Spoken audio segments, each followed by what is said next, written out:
ව්‍යවසායකයන් බලගන්වන ජාතික මෙහෙයුමේ තුන්වන පරිච්ඡේදය අපි ලියන්න සූදානම් වන්නේ. ඒ සඳහායි අද net fm unlimited කනපිට අපි වේදිකාව තනන්නේ. අද දවසේදී අපි කතා කරන්න කල්පනා කළේ පටන් ගන්න අලුත් ව්‍යවසායක් කොහොමද පිළිගන්න ව්‍යවසායක් බවට පරිවර්තනය කරන්නේ. හෝ ව්‍යවසාය සඳහා අපි හදාගන්න බ්‍රෑන්ඩ් එක සඳහා රෙකග්නිෂන් එකක් අපි ලබා ගන්නේ කොහොමද?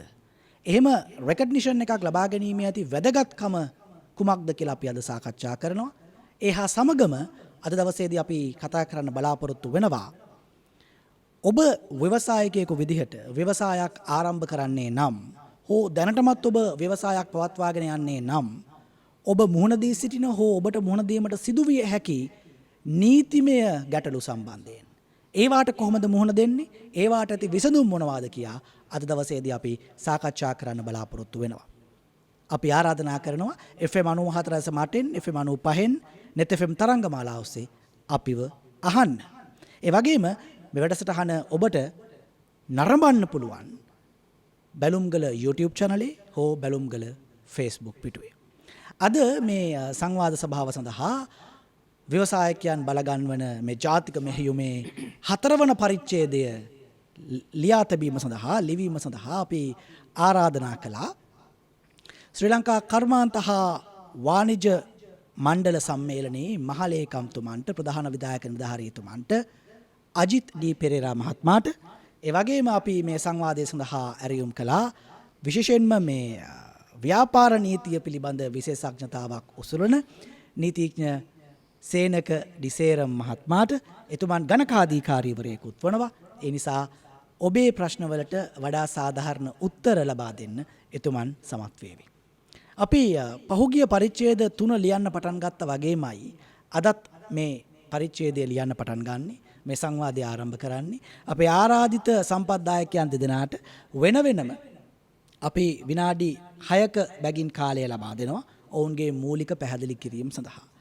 අජිත් ඩී පෙරේරා මහත්මයාට මගේ පළමු අවස්ථාව අපිට පැහැදිලි කරන්න පටන් ගන්න ව්‍යාපාරයකට ඇයි පිළිගැනීමක් අවශ්‍ය රෙකග්නිෂන් එකක් අවශ්‍ය අපි හදාගන්න බ්‍රෑන්ඩ් එකට එහෙම රෙකග්නිෂන් එකක් ලබා ගන්නෙ කොහොමද?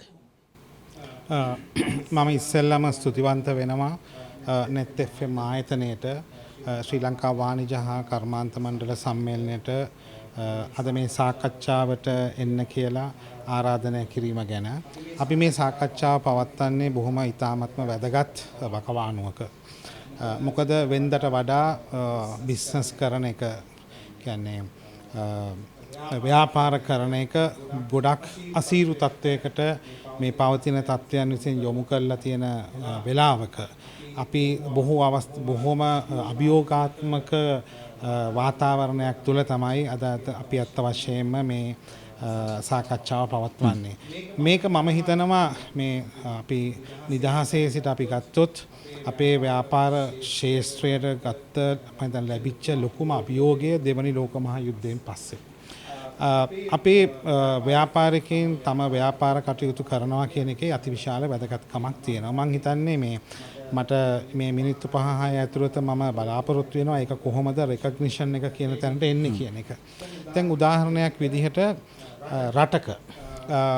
රටක සංවර්ධනයට ඇත්ත වශයෙන්ම ක්‍රම දෙකක් තමයි තියෙන්නේ. මම කියන්නේ ක්‍රම දෙකක් කියන්නේ එකක් తాවකාලික ක්‍රමයක්.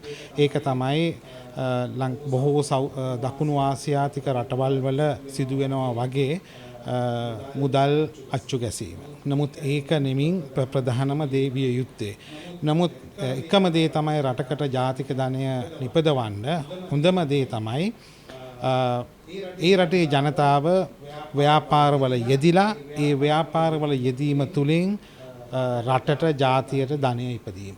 ඉතින් මම හිතන්නේ එක්සත් ජාතීන්ගේ සංවර්ධන තිරසර අරමුණු ගත්තොත් පළවෙනි දෙවනි තුන්වෙනි අර කුසගින්නෙන් තොර දරිද්‍රතාවයෙන් තොර ලෝකයක් තනන්න නම් කල යුත්තේ මොකද්ද? රටක් කල යුත්තේ එකම දෙයයි. ඒ තමයි ව්‍යාපාර කිරීම තුළින් අපනයන කිරීම තුළින් ඒ රටට ඒ ජාතියට අවශ්‍ය කරන ධනය නිපදවීම.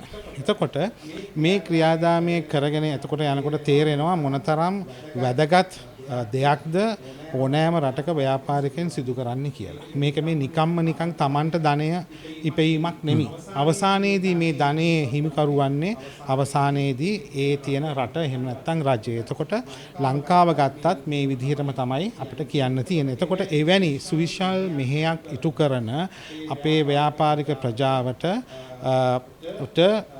රෙකග්නිෂන් එකක් දෙන එක එහෙම නැත්නම් පිළිගැනීමක් ලබා දෙන එක අනිවාර්යෙන් කළ යුතු දෙයක්. මොකද ඒගොල්ලෝ තවදුරටත් දිරිමත් වෙන්නේ මෙවැනි රෙකග්නිෂන් එකක් ලැබීම තුලින් පමණයි. ඒ රෙකග්නිෂන් එක සමහරට රජයෙන් ලැබෙනවා වෙන්න පුළුවන්, සමහරලාට පෞද්ගලික ආයතන විසින් දෙනවා වෙන්න පුළුවන්, එහෙමත් නැත්නම් ලෝක ප්‍රජාව විසින් දෙනවා වෙන්න පුළුවන්. නමුත් අවශ්‍යතාවය තියෙන්නේ මෙතරම් සුවිශේෂ මෙහෙයක් ඉටු කරන ඒ ව්‍යාපාරික ප්‍රජාවට තමන්ගේ මෙහෙය වෙනුවෙන් තමන් ඒ කරන උතුම් අරමුණු වෙනුවෙන් ඒ අය වෙනුවෙන් යම් කිසි පිළිගැනීමක් ඇති කිරීම තමයි මං හිතන්නේ අවසන් වශයෙන් කළ යුත්තේ. ඒක ඒ අයට කරන තවදුරටත් ඉදිරියට යන්න කරන උත්තේජනයක් විදියට තමයි මම මේක දකින්නේ.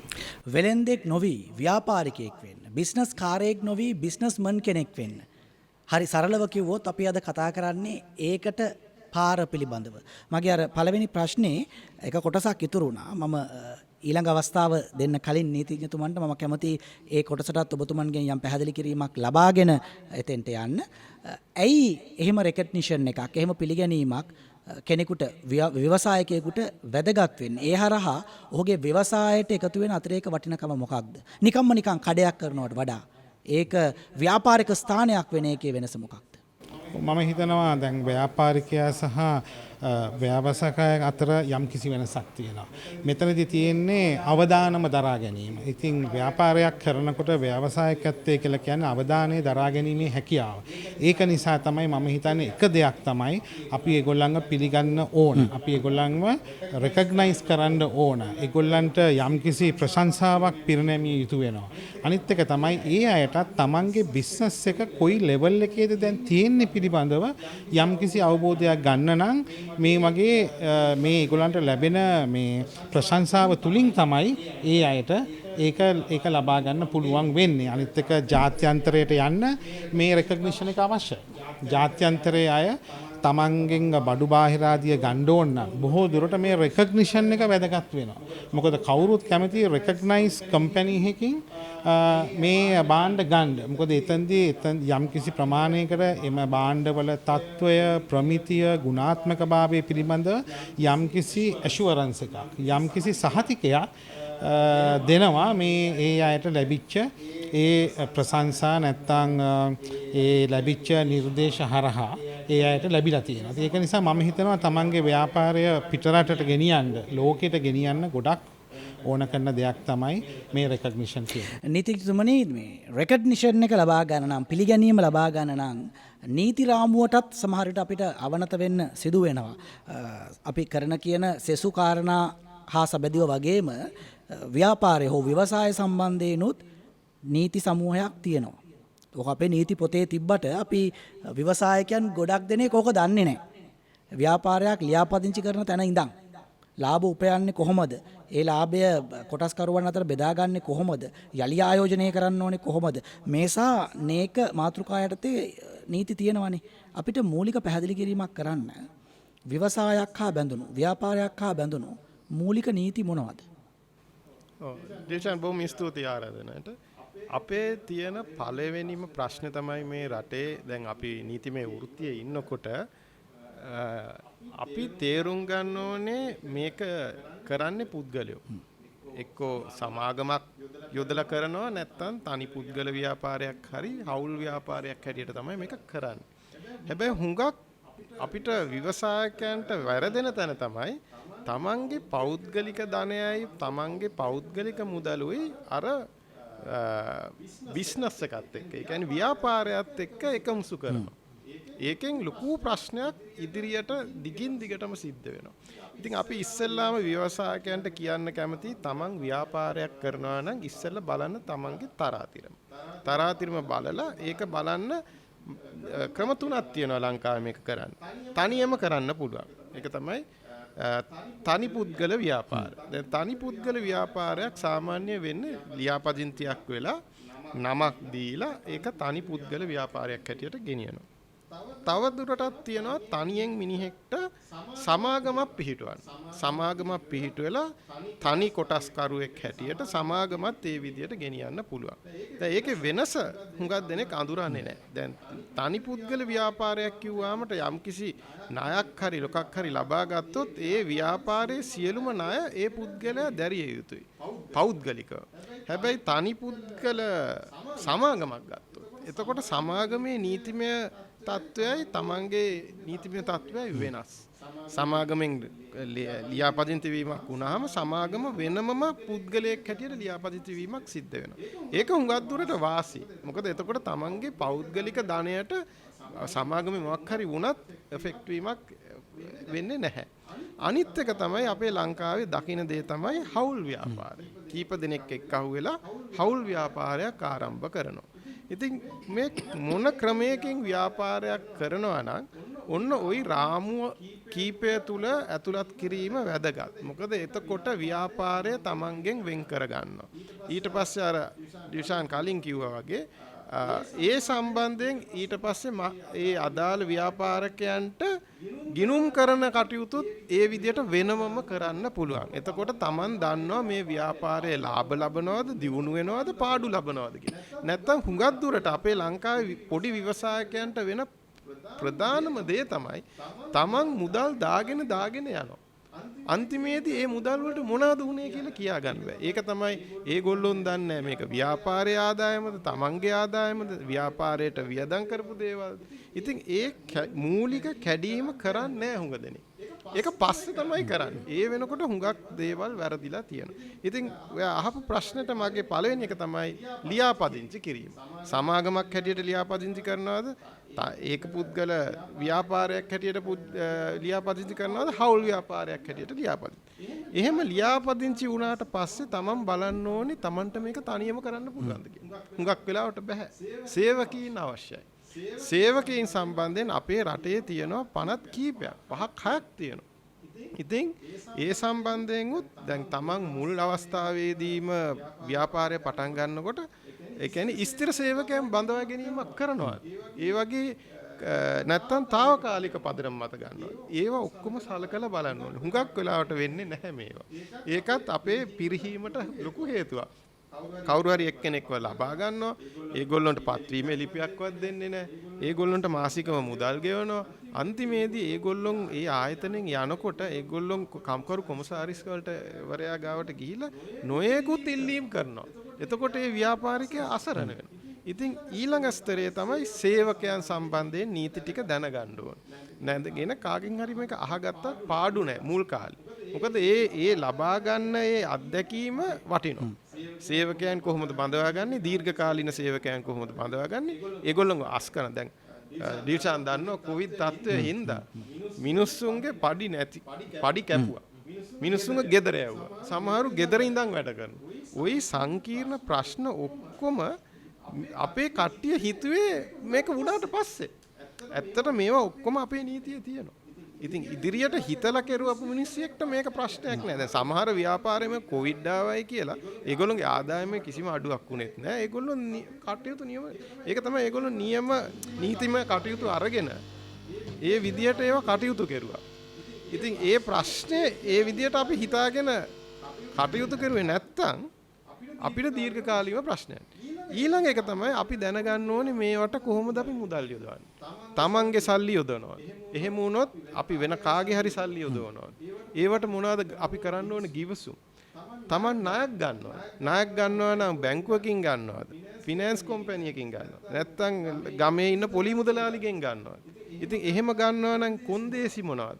ඒවල කඩදාසි අපි අස්සම් කරන්න ඕනේ. නැත්තම් නිකන් ඒ කටයුතු කරුවාම අන්තිමේදී වෙන්නේ Tamanට සිංහලෙන් කිව්වොත් කෙලවුණාට පස්සේ පොලි මුදලාරි හරි බැංකුව හරි Tamanගේ ව්‍යාපාරේ බෙල්ලෙන් අල්ලගෙන ඒක ඉවරයක්ම කරලා දානවා. අනිත් අන්තිම එක තමයි මම කියන්න කැමති මේ මුල් අවස්ථාවේදී Taman ව්‍යාපාරයක් කරන්න යනවා නම් ඒකට අදාළ ඒ කියන්නේ ඉංග්‍රීසියෙන් කියනවා නම් මාකටිං ඔඩිට් එකක් කරන්න. Taman මොනවාද විකුණන්නේ? ඒකේ ලාභය මොකක්ද?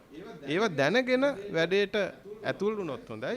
ඒ අදාළ භාණ්ඩ ඊට පස්සේ තීරණය කෙරුවට පස්සේ යම් කිසි එකකින් ඒ භාණ්ඩය හොඳට විකුණුමක් ලැබුණොත් පස්සේ ඒවා ආරක්ෂා කර ගැනීමට කටයුතු කරන්න යන්න එපා. දැන් කොටිම කියනොත් පොඩියට ගත්තොත් ඔයා කියමුකෝ ටොෆි එකක් විකුණන්න යනවනේ. ඒ නම තමන්ගේ නම මුල් අවස්ථාවේදී කවුරුත් 7-5කටවත් ගණන් ගන්නෑ. හැබැයි ඒක ලියාපදිංචි කරන්න. ඊට පස්සේ ඒක හොඳට වැඩි දියුණු වුණොත් වෙන මිනිහෙක්ට ඒක පාවිච්චි කරන්න දෙන්න එපා. ඉතින් ඔය පළවෙනි ලාමුන් ටික තමයි මම ওই දල වශයෙන් මහත්මයාට ප්‍රකාශ ඔය ලයිස්තුවේ අංක 1ට ඔබ පැහැදිලි කරන්නේ ව්‍යාපාරය ලියාපදිංචි කරන්න ඕන කියලානේ. හැබැයි සාමාන්‍ය පුද්ගලයෙක් ව්‍යවසායක් පටන් ගන්නකොට ඔහුට හෝ ඇයට ඇති වෙන්න පුළුවන් ඊටාම සාමාන්‍ය හැඟීමක් තමයි මේක නැති ලෙඩක්ද නේ නැති කුණු ගොඩක්ද මම මේ ඔළුවේ හලාගන්නේ. දැන් මේක මේ මම කරගෙන යන විදිහට කරගෙන යන්නේ නැතුව මේක ලියාපදිංචි කරාට පස්සේ බදු ගෙවන්න වෙයිද? එතකොට බදු දෙපාර්තමේන්තුවට උත්තර බඳින්න වෙයිද? සේවකයන්ට පත්වීම් ලිපි දෙන්න කියලා කියනවා. ඊට පස්සේ ඒගොල්ලන්ට ETF EPF ගෙවන්න වෙයිද? ඒ නිසාම තවත් හිර වෙයිද? මෙහෙම හිතෙනවනේ. මොකක්ද උත්තරේ? ඔව්. ඩිල්ෂාන් කියන එකේ ඇත්තක් තියෙනවා. ඒකේ ඩිල්ෂාන් කියන්නේ ඒ කතාවේ එක පැත්තක්. ඒකේ අනිත් පැත්ත තමයි ලියාපදිංචි වීමක් සිද්ධ වුණාම Taman පාඩු ලබනවා නම් බදු ගෙවන්නේ නැහැ. හරියට බදු ගෙවනවා. සේවකයන්ට නිසි ආකාරයෙන් පත්වීම් ලිපි තියෙනවා. යනාදී වශයෙන් නොයෙකුත් දේවල් තියෙනවා. හැබැයි ලියාපදිංචි මම කලින් කිව්වා වගේ Taman මොකද්ද කරන්න යන්නේ කියලා බලන්න ඕනේ. ඒ කියන්නේ ලොකු ව්‍යාපාරයක් කරන්නේ නැත්නම් සමාගමක් ලියාපදිංචි කිරීමෙන් කිසිම වැඩගමක් කමක් නැහැ. මොකද ඒවා සඳහා වියදම් යනවා. ලොකු කියලා අදහස් කරන්නේ ඔබ අපි මේ පරිමාණයේ වශයෙන් ගත්තොත් එක්ක සේවක පරිමාණය නැත්නම් ප්‍රාග්ධන පරිමාණයේ වශයෙන් ගත්තොත් මම කියන්නේ විකුණුම් වලගේ සේල්ස් ෆිගර්ස්. ඉතින් සාමාන්‍යයෙන් ලොකු සේල්ස් ෆිගර් එකක් පොඩි සේවක සංඛ්‍යාවක් කරයි. ඉතින් Tamanට සල්ලි එන්න විදියට Tamanට ලොකු සල්ලියක් හම්බ කරගන්න පුළුවන් නම් සමාගම ලියාපදිංචි කිරීමේ ප්‍රයෝජනයක් තියෙනවා. පොඩියට පටන් ගන්නවා නම් සමාගම ලියාපදිංචි කිරීමේ කිසිම ප්‍රයෝජනයක් නැහැ. මොකද ඒවා සඳහා වියදම් යනවා. හැබැයි සමාගම ලියාපදිංචි කිරීමේ වාසි උගත් තියෙනවා. ඒ වගේම ඒක පොඩි ආයතන වලටත් වාසි තියෙනවා. ඉතින් ඒක තමයි මම ඩිල්ෂාන්ට කලින්මත් කිව්වේ තමන් මොකද්ද ඉස්සෙල්ලා කරන්න කියලා හිතා. සමාගමක් ලෙස නොවුණත් තනි පුද්ගල ව්‍යාපාරයක් ලෙස හෝ ලියාපදිංචි කරන්න පුළුවන්. එතකොට තමන්ට නාමයක් තියෙනවා. තමන්ගේ වෙළඳ කටයුතු තමන්ගේ පෞද්ගලික ජීවිතයෙන් බැහැර වෙනවා. ඒ මිශ්‍රණය සමහර වෙලාවට හරි ගිහිල්ලා නැහැ ලංකාවේ. මොකද දැන් සමහර වෙලාවට සිල්ලර කඩයක් කියමු. සිල්ලර කඩේ දැන් සල්ලි නැහැ. බඩු විකිනනවා ණයට බඩු දීලා තියෙනවා සල්ලි නැහැ. එතකොට දැන් ඩිල්ෂාන්ගේ කඩේ නම් ඩිල්ෂාන් ඊට පස්සේ තමන්ගේ බැංකු පොතෙන් සල්ලි අරගෙන ඕකට දානවා. හැබැයි නිසියාකාරව ලියාපදිංචියක් සිද්ධ වුණා නම් ඩිල්ෂාන් ඒක කරන්නේ නැහැ. ඩිල්ෂාන් දන්නා එතකොට මගේ මේ තනි පුද්ගල ව්‍යාපාරේ සල්ලි නැහැ. එහෙනම් මම මේගොල්ලොන්ගෙන් කතා කරලා මම සල්ලි ආයේ හොයා ගන්නවා. ඉතින් අර විදියට සල්ලි දාගෙන ගියාම අන්තිමේදී වෙන්නේ ඩිල්ෂාන්ගේ සිල්ලර කඩේත් බංකොලොත් වෙනවා ඩිල්ෂානුත් බංකොලොත් වෙනවා. ආරම්භක අවස්ථාවේම ව්‍යාපාරය ලියාපදිංචි කරන්න කියන උපදෙස් නෙමේ ඔබතුමන් දෙන්නේ. හැබැයි ඊළඟට තියෙන ඊළඟ ප්‍රශ්නේ තමයි කොහොමද කරන්නේ? දැන් කෙනෙක්ට හිතුණත් මගේ ව්‍යාපාරය ලියාපදිංචි කරන්න ඕනේ කියලා එකක් තනි පුද්ගල ව්‍යාපාරය මොකක්ද සමාගම මොකක්ද හවුල් ව්‍යාපාරය මොකක්ද කියන මූලික අවබෝධය නැහැ. ඕකත් කොහොම හරි ලබා ගත්තත් ඊට පස්සේ මේක කරන්නේ කොහොමද කියලා දන්නේ නැහැ. මොනවද මට අවශ්‍ය සුසුකම්? කාවද මං ගිහින් හම්බ වෙන්න ඕනේ? මොන ආයතනයකද මං යන්න ඕනේ? මොනවද මං පුරවන්න ඕනේ ෆෝම් ටික? මේ කාරණා දන්නේ නැහැ. ඔව් ඩිල්ෂාන් කියන එක හරි. දැන් හුඟ දෙනෙක් ඒක දන්නේ නැහැ. ඉතින් එක දෙයක් කරන්න පුළුවන් ඕගොල්ලන්ට ඕන නීතිඥ මහත්තයෙක් ගිහිල්ලා හම්බ වෙන්න පුළුවන්. නැත්තම් එහෙම අවශ්‍යතාවයක් නැහැ කියලා හිතනවා නම් සමාගමක් ලියාපදිංචි කරන්න ඕන නම් සමාගම් මැදුර කියලා තියෙනවා කොළඹ ඔෆිස් එක. ඒතර මාතර ඉඳනුත් කොළඹ එන්න ඕනද? අනුරාධපුරේ ඉඳනුත් කොළඹ එන්න ඕනද? ඔව් ඒගොල්ලෝ මේක අන්තර්ජාලය හරහාත් කරන්න පුළුවන්. දැන් සමාගම් මැදුරේ අන්තර්ජාල වෙබ්සයිට් එකට ගියොත් ඒගොල්ලන්ට උපදෙස් මාලාවක් තියෙනවා. හැබැයි එතනට ගියොත් යම්කිසි නිලධාරියෙක් එක්ක කතා කරලා මේක කරගන්නත් පුළුවන්. ඒක සමහර වෙලාවට දැන් අපේ කට්ටිය අන්තර්ජාලය හරහා කරන කාර්යයන් වලට බයයි. මේ වගේ දෙයක් කරන්න. ඉතින් කතා කරලා කරගන්නත් පුළුවන්. දැන් තනි පුද්ගල ව්‍යාපාර, හවුල් ව්‍යාපාර ලියාපදිංචි කිරීම අදාළ දිස්ත්‍රික්ක මට්ටමේ කරන්න පුළුවන්. ඒකට අදාළ ස්ථාන තියෙනවා. එතනට ගියා පොඩි ෆෝම් එකක් තියෙනවා. නම් ටික දුන්නා, විස්තර ටික දීලා ඒගොල්ලන්ට ලියාපදිංචි කරන්න කියනවා. ඒ ලියාපදිංචි අරගෙන ගිහිල්ලා ඒ අදාළ පුද්ගලයාට බැංකු ගිණුමක් අරින්න පුළුවන් ඒ ලියාපදිංචි නාමේ. ඒකෙන් තමයි ඕගොල්ලෝ ව්‍යාපාරයයි ඕගොල්ලෝගේ පෞද්ගලික ජීවිතේ වෙන් කරලා කටයුතු කරන්න ඇති අඩිතාලම මුල් පියවර. සරලව තව චුට්ටක් පැහැදිලි කරොත් මට තේරෙන විදිහට දැන් Taman එක්කෙනෙක් සමාගම හෝ Tamanගේ ව්‍යාපාරය තව කෙනෙක් ලෙස සැලකුවාම මේක නීතිමය පුද්ගලභාවයක් තියෙනවානේ ව්‍යාපාරයට. එතකොට ව්‍යාපාරයේ යම් අවස්ථාවක කඩාගෙන වැටුණත් Tamanගේ ගේ Tamanගේ ඉඩම විකුණලා ව්‍යාපාරයේ අලාභ පියවිය යුතු නැහැ. ඒක සමාගමකට අදාළ වෙනවා ඩිල්ෂාන්. හැබැයි තනි පුද්ගල ව්‍යාපාරයකට හවුල් ව්‍යාපාරයකට නැහැ. ඒක තමයි මම කලින් කිව්වා වගේ දැන් තනි පුද්ගල ව්‍යාපාරයක් හරි හවුල් ව්‍යාපාරයක හවුල්කරුවෙක් යම් කිසි හවුල් ව්‍යාපාරයක් කඩා වැටුනොත් එයාට සල්ලි දාන්න වෙනවා ඒකට. හැබැයි වෙනස තියෙන්නේ ගිණුම් ටික වෙනස්. එතකොට Taman දන්නවා ව්‍යාපාරය කොහෙද යන්නේ, Taman පෞද්ගලිකව කොහෙද ඉන්නේ කියලා. මේ නීතිමය පුද්ගල භාවය තහවුරු කර ගැනීම, ව්‍යාපාරය පුද්ගලයෙක් විදිහට ව්‍යාපාරය වෙනම ලියාපදිංචි කිරීම, ව්‍යාපාරය සඳහා ව්‍යවසාය සඳහා පිළිගැනීම ඇති කරගන්න පුළුවන් එක අවස්ථාවක්නේ අජිත් ඩී පෙරේරා මහත්මයා. හැබැයි තවත් එහාට අපිට කරන්න පුළුවන් දේවල් තියෙනවා. හරි. ව්‍යවසායකයෙක් විදිහට ඔහුට හෝ ඇයට සමාජීය පිළිගැනීම ලැබෙන්න ඕනේ. රජයෙන් පිළිගැනීම ලැබෙන්න ඕනේ. ඒක අපි ඔව් කියමුකෝ. හැබැයි ඔහු හෝ ඇය විසින් කළ යුතු දේවල් නැද්ද? මේ නීතිමය අවශ්‍යතාව සම්පූර්ණ කිරීම එකක් වෙන්න පුළුවන්. තව මොනවද කරන්න පුළුවන්? මම හිතනවා මම මේ විදිහට මම ඒක දිහා බලන්නම්. එකක් තමයි දැන් ව්‍යාපාරිකයෙක් හෝ ව්‍යවසායකයෙක්ගේ ප්‍රධානම යා එතනට යන්නේ රස්සාවක් නොකර. එතනට යන්න හේතුවක් තියෙනවා. ඒ හේතුව තමයි බිස්නස් ඩ්‍රීම් එකක් තියන අය විතරයි සාමාන්‍යයෙන් ව්‍යාපාර වලට යන්නේ. මේ යන හැමෝටම සිහිනයක් තියෙනවා. ව්‍යාපාරික සිහිනයක් තියෙනවා. ඒතර මේ සිහිනයේදී මුලින්ම අර සේනක කිව්වා වගේ මෙතන යම්කිසි ගැටලුකාරී ප්‍රශ්නයක් තියෙනවා. මොකද විධිමත් සහ අවිධිමත් විදිහට ව්‍යාපාරයෙන් කරගෙන යන බවක් අපිට දකින්නට ලැබෙනවා. ඇත්ත වශයෙන්ම අපි ගත්තොත් සංචාරක ක්ෂේත්‍රය ගත්තොත් අවිධිමත් වෙස කරන අය අතිවිශාල සංඛ්‍යාවක් තියෙනවා. එතකොට මේ අයට සහ අනිකුත් ක්ෂේත්‍රවලත් ඉන්නවා. එතකොට මේ අය රෙජිස්ටර් වීම අනිවාර්යෙන් කළ යුතුයි කියන තැන තමයි වාණිජ හා කර්මාන්ත මණ්ඩලය කියන්නේ. යාට පිළිගැනීමක් ලැබෙනවා. අනිත් එක යම්කිසි අවෝඩ් සෙරමනි එකකට හරි ප්‍රධාන උත්සවයකට හරි Tamanට ඇප්ලයි කරන්න පුළුවන් වෙන්නේ, වඩා හොඳින් ස්කෝ කරන්න පුළුවන් වෙන්නේ ඒ වගේ ව්‍යාපාරයක් නැත්නම් කම්පැනි එකක් ගොඩනැගීම තුලින් තමයි. ඉතින් මම හිතනවා ඒක එතනට යන්න ඕන. සමහරට මුල්ම කාලේ සිහිනය තුල ජීවත් වෙනකොට අවිධිමත් ආකාරයකින් යනවා වෙන්න පුළුවන්. නමුත් ඒ අයට පිළිගැනීමක් ඇති කරන්න නම් අනිවාර්යයෙන්ම ඒ අය ලියාපදිංචි වෙලා එක්කෝ ඒක පුද්ගල නැත්නම් හවුල් ව්‍යාපාර නැත්නම් සීමිත සමාගමක් විදියට වැඩ කටයුතු කරගෙන යන්න ඕන. සමහර විට සමහර කෙනෙක් ඕකට බයයි. මට ඉතින් ඕවා කරන්න පුළුවන් වෙයිද දන්නේ නැහැ. මට ඉංග්‍රීසි බෑ. මම යන්තම් O level පාස් වුණා විතරයි. මට මේ බිස්නස් එක ගැට ගහ ගන්න පුළුවන්. ඔය වැඩ ටික මට බෑ. ඒ නිසා මගේ පුතාට හරි දුවට හරි උගන්වලා යා ලොකු මහත් වුණාම ඔය කරගන්න එකක් කරගනි. මම මේ කරන් ගිය විදිහට මගේ තාත්තා කරන් ගියෙත් මෙහෙම, සීයා කරන් ගියෙත් මෙහෙම, මං එහෙම කරනවා කියන තැන නතර වෙනවා. මේ බැරියර් එක පනින්න, මේ කඩුල්ල පයින්න මොකක්ද ඔබ යෝජනා කරන උපදෙස? මම හිතනවා එක පැත්තකින් ඔවැනි ආකල්ප අපේ සමාජය තුළ තියෙනවා. බොහෝ වෙලාවට කම්පැනි එක තමන්ගේ මුත්තා පියා විසින් ගෙනාපු නිසා ඒකට ආදරය කරනවා. ඒක නිසා ඒකට තව හවුල්කරුව පිටින් ගෙන්වා ගැනීම නිකන් විශාල ප්‍රශ්නයක් වෙයි කියලා හිතනවා. තමන්ගේ ඊළඟ දරුවන් ඊළඟ පරම්පරාවට මේක අයිතිය නැති වෙයි කියලා හිතනවා. නමුත් මම හිතනවා සමහර වෙලාවට ලෝකෙ දැන් මේ අපේ රටේ මේ ඇති වෙලා තියෙන තත්ත්වය ගමුකෝ.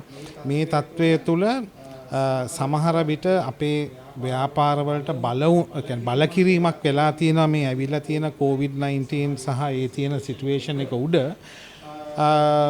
මේ කොහොමද ඉදිරි ව්‍යාපාරය සඳහා සල්ලි හොයන්නේ කොහොමද කියන ප්‍රශ්නයේදී Tamanට බලකිරීමක් වෙලා තියෙනවා.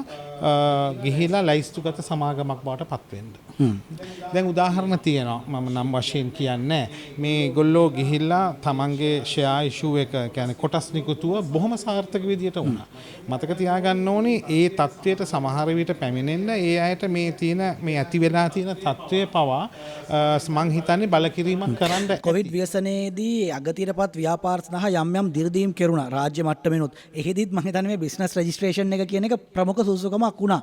ගොඩක් දෙනෙක්ට ව්‍යාපාරය තියෙනවා. හැබැයි ව්‍යාපාරයේ රෙජිස්ටර් කරලා නැති නිසාම ඒ සහනය ලබා ගන්න බැරුණා. එහෙම ගොඩක් අයත් අපිට ප්‍රශ්න වෙලා තියෙනවා. අපි ඒවට ඉස්සරහදී යන්න උත්සාහ කරන අතරේ ව්‍යාපාරයක් ලියාපදිංචි කරන්න මේ කියන රෙකග්නිෂන් එක ගන්න මොනවද තියෙන්න ඕන සුසුකම්? O level A level pass වෙලා තියෙන්න ඕනද? එහෙම නැත්නම් වෙනත් අධ්‍යාපන සුසුකමක් ලබාගෙන තියෙන්න ඕනද? ඉංග්‍රීසි පුළුවන් වෙන්න ඕනද? එහෙම නැත්නම් නිශ්චිත සේවක සංඛ්‍යාවක් ඉන්නවද ඉන්න ඕනේ? නිශ්චිත ප්‍රාග්ධනයක් තියෙනවද යොදවන්න ඕනේ? නිශ්චිත පිරිවැටුමක් තියෙනවද සම්පූර්ණ කරන්න ඕනේ? මොනවද සුසුකම්?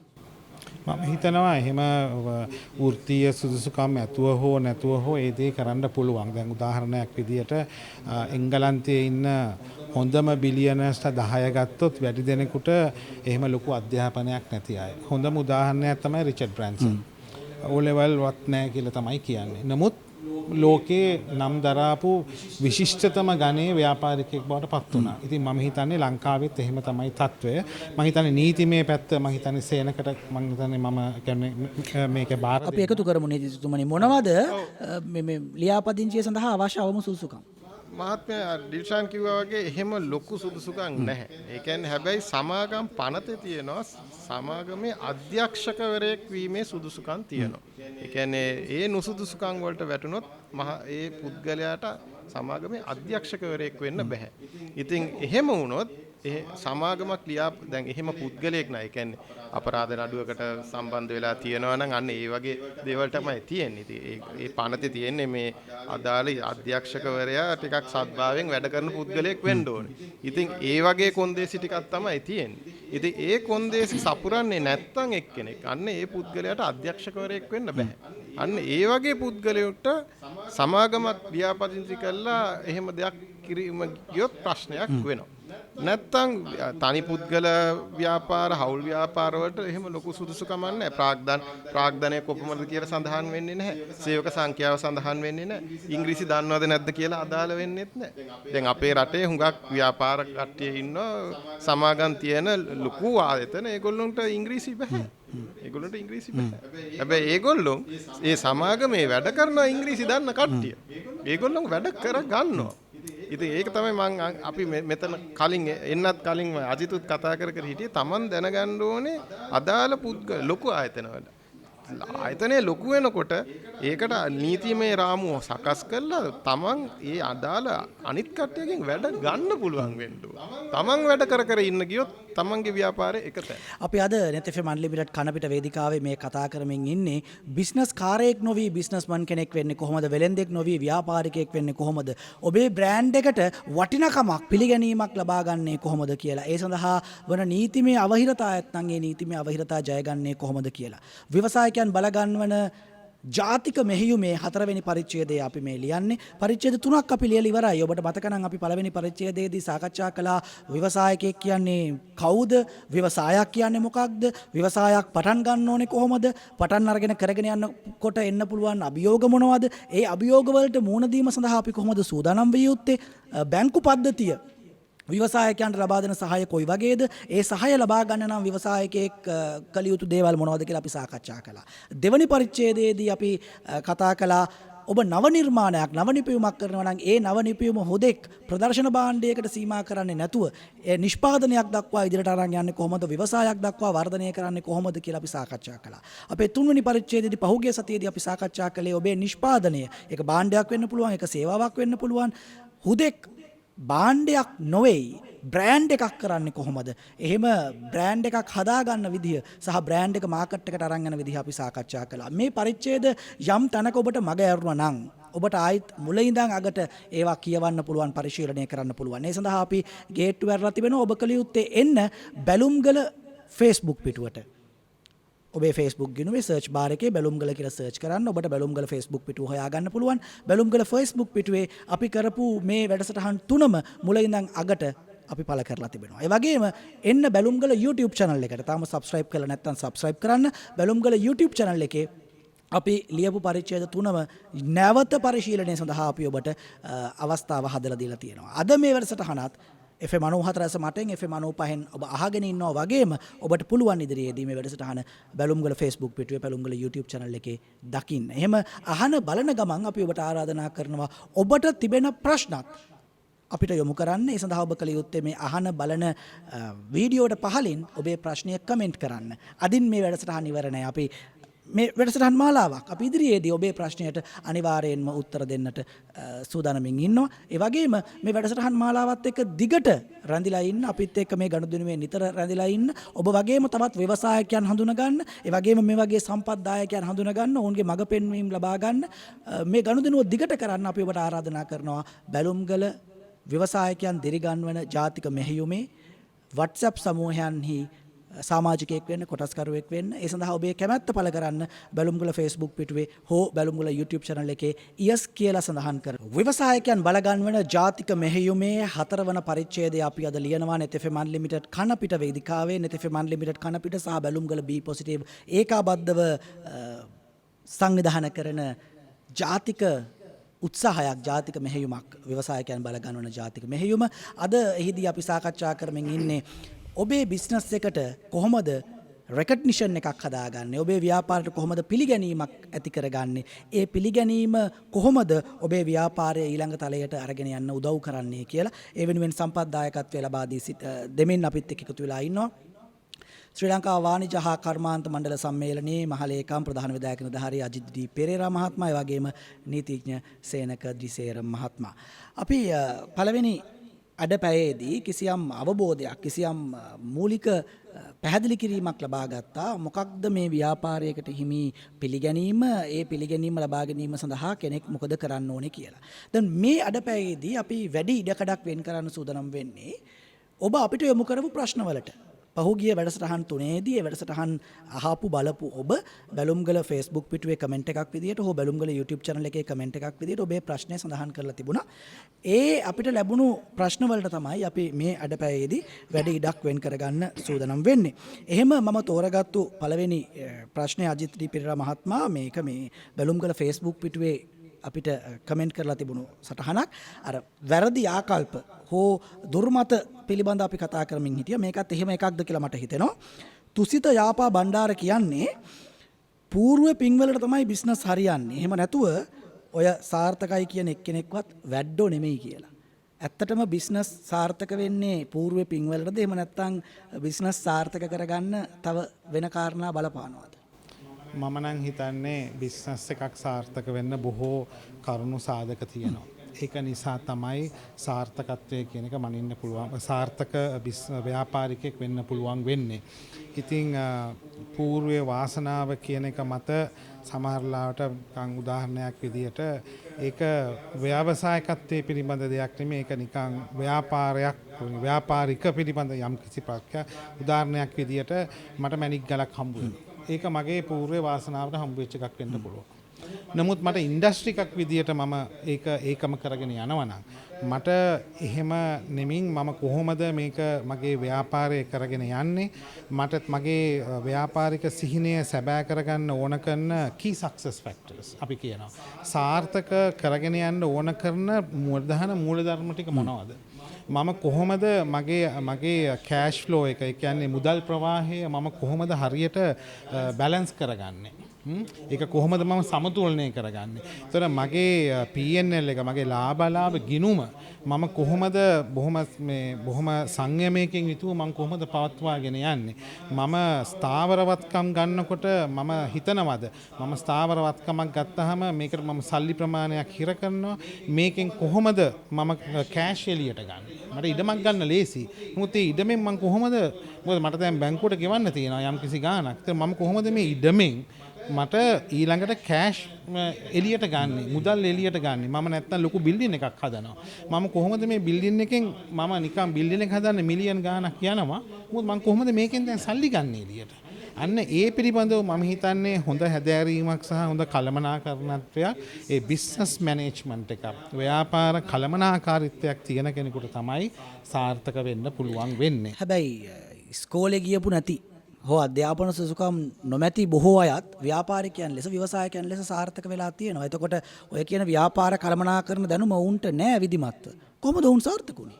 ඔව් මෙහෙම අපි ගමු. දැන් මුලින් මූලිකවම ගත්තොත් ප්‍රධාන ඉස්සෙල්ලම මූලික අවධියේදී ඔය සියලුම උපාධිවල අරගත්ත දැනුමේ අවශ්‍යතාවයක් වෙන්නේ නැහැ. නමුත් මේක වොලියුම් එක මේ ව්‍යාපාරයේ පරිමාණය වැඩි වෙලා එනකොට අනිවාර්යෙන් සිද්ධ වෙනවා විශේෂඥ දැනුම ලබා ගන්න. ගණකාධිකරුවරගේ දැනුම නැත්නම් මාකටිං කන්සල්ටන්ට් කෙනෙක්ගේ දැනුම නැත්නම් නීතිඥයෙක්ගේ නැත්නම් ඒ කියන්නේ සමාගම් පනත පිළිබඳව හදාරපු කෙනෙක්ගේ දැනුම ගන්න. එතකොට එහෙම නැත්නම් ඔපරේෂන් මැනේජ්මන්ට් ගැන ඒ වගේ යම් යම් විශේෂඥයන්ගේ දැනුම ලබා ගන්න අනිවාර්යෙන් අවශ්‍යයි. ඕවා තියෙන්නේ ලොකු අයට ලොකු ව්‍යාපාරවලට. අපි මේ පොඩි ව්‍යාපාරයක් කරන් ඉන්න පොඩි මිනිස්සු. එහෙම හිතන අය ඉන්නවා. එහෙමද? නෑ මම කියන්නේ ඒ ව්‍යාපාරයේ දිගින් දිගටම දියුණු වෙලා යනකොට අපි මම හිතන්නේ නෑ පෞද්ගලිකව කෙනෙක් ව්‍යාපාරයක් පටන් ගන්න කිසියම් ලෙවල් එකට හැමදාම යන්න කියලා. එයාට සිහිනයක් තියෙනවනේ. ඒ සිහිනේ තමයි එයාට ඊළඟ පියවරට යන්නේ. එතනින් ඊළඟ පියවරට යන්න. එතකොට ඒ යනකොට පියවරෙන් පියවරට අනිවාර්යයෙන්ම අර දැනුම එතකොට ඒ වගේම තමයි තොරතුරු තාක්ෂණය, ඉන්ෆර්මේෂන් ටෙක්නොලොජි මේවා ඇතුළට ගේන්න වෙනවා. ඒවා අනිවාර්ය. එතකොට එහෙම නැත්නම් මේ තියෙන කම්පිටිටිව් වර්ල්ඩ් එකේ මේ තරඟකාරී ලෝකේ ඒගොල්ලන්ට ජය ගන්න බෑ. දැන් උදාහරණයක් විදිහට මගේ ප්‍රොඩක්ට් එක මම පිටුමු සේනකයි අපි දෙන්නම එකම ප්‍රොඩක්ට් එක හදනවා. මගේ ප්‍රොඩක්ට් එකට වඩා සේනකගේ ප්‍රොඩක්ට් එක එයා කොස්ට් එක අඩුවෙන් නිපදවනවා.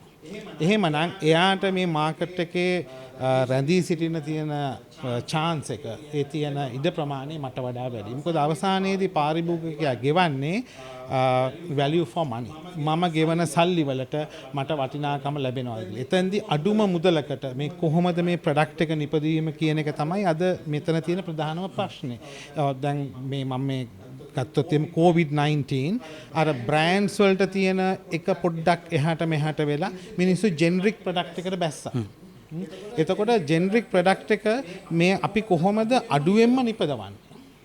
එතෙන්දී යන්න එතනට අපි ආව අන්තිමට. ඉතින් එතෙන්දී මම දකින දේ තමයි අර දැනුම කියන එක නැතුව, අවබෝධය කියන එක නැතුව කවදාකවත් විශේෂයෙන්ම අර්බුදකාරී අවස්ථාවක ඒ අයට මෙතන සවයි වෙන්න වෙනත් ඕනෑම ක්ෂේත්‍රයක වගේම ව්‍යාපාරිකයෙක් විදිහට, ව්‍යවසායකයෙක් විදිහට සාර්ථක වෙන්නත් දැනුම අවශ්‍යයි. දැනුම අප්ඩේට් කරගත යුතුයි. හැබැයි මේ දැනුම කියලා අදහස් කරන්නේ ඉස්කෝලේ ගිහින් හෝ විශ්වවිද්‍යාලේ ගිහින් පොතින් ලබා ගන්න දැනුම විතරක් නෙමෙයි. මේක තමයි මගේ කියවීම ඔබේ පැහැදිලි කිරීම ඇතුළේ මං හරිද?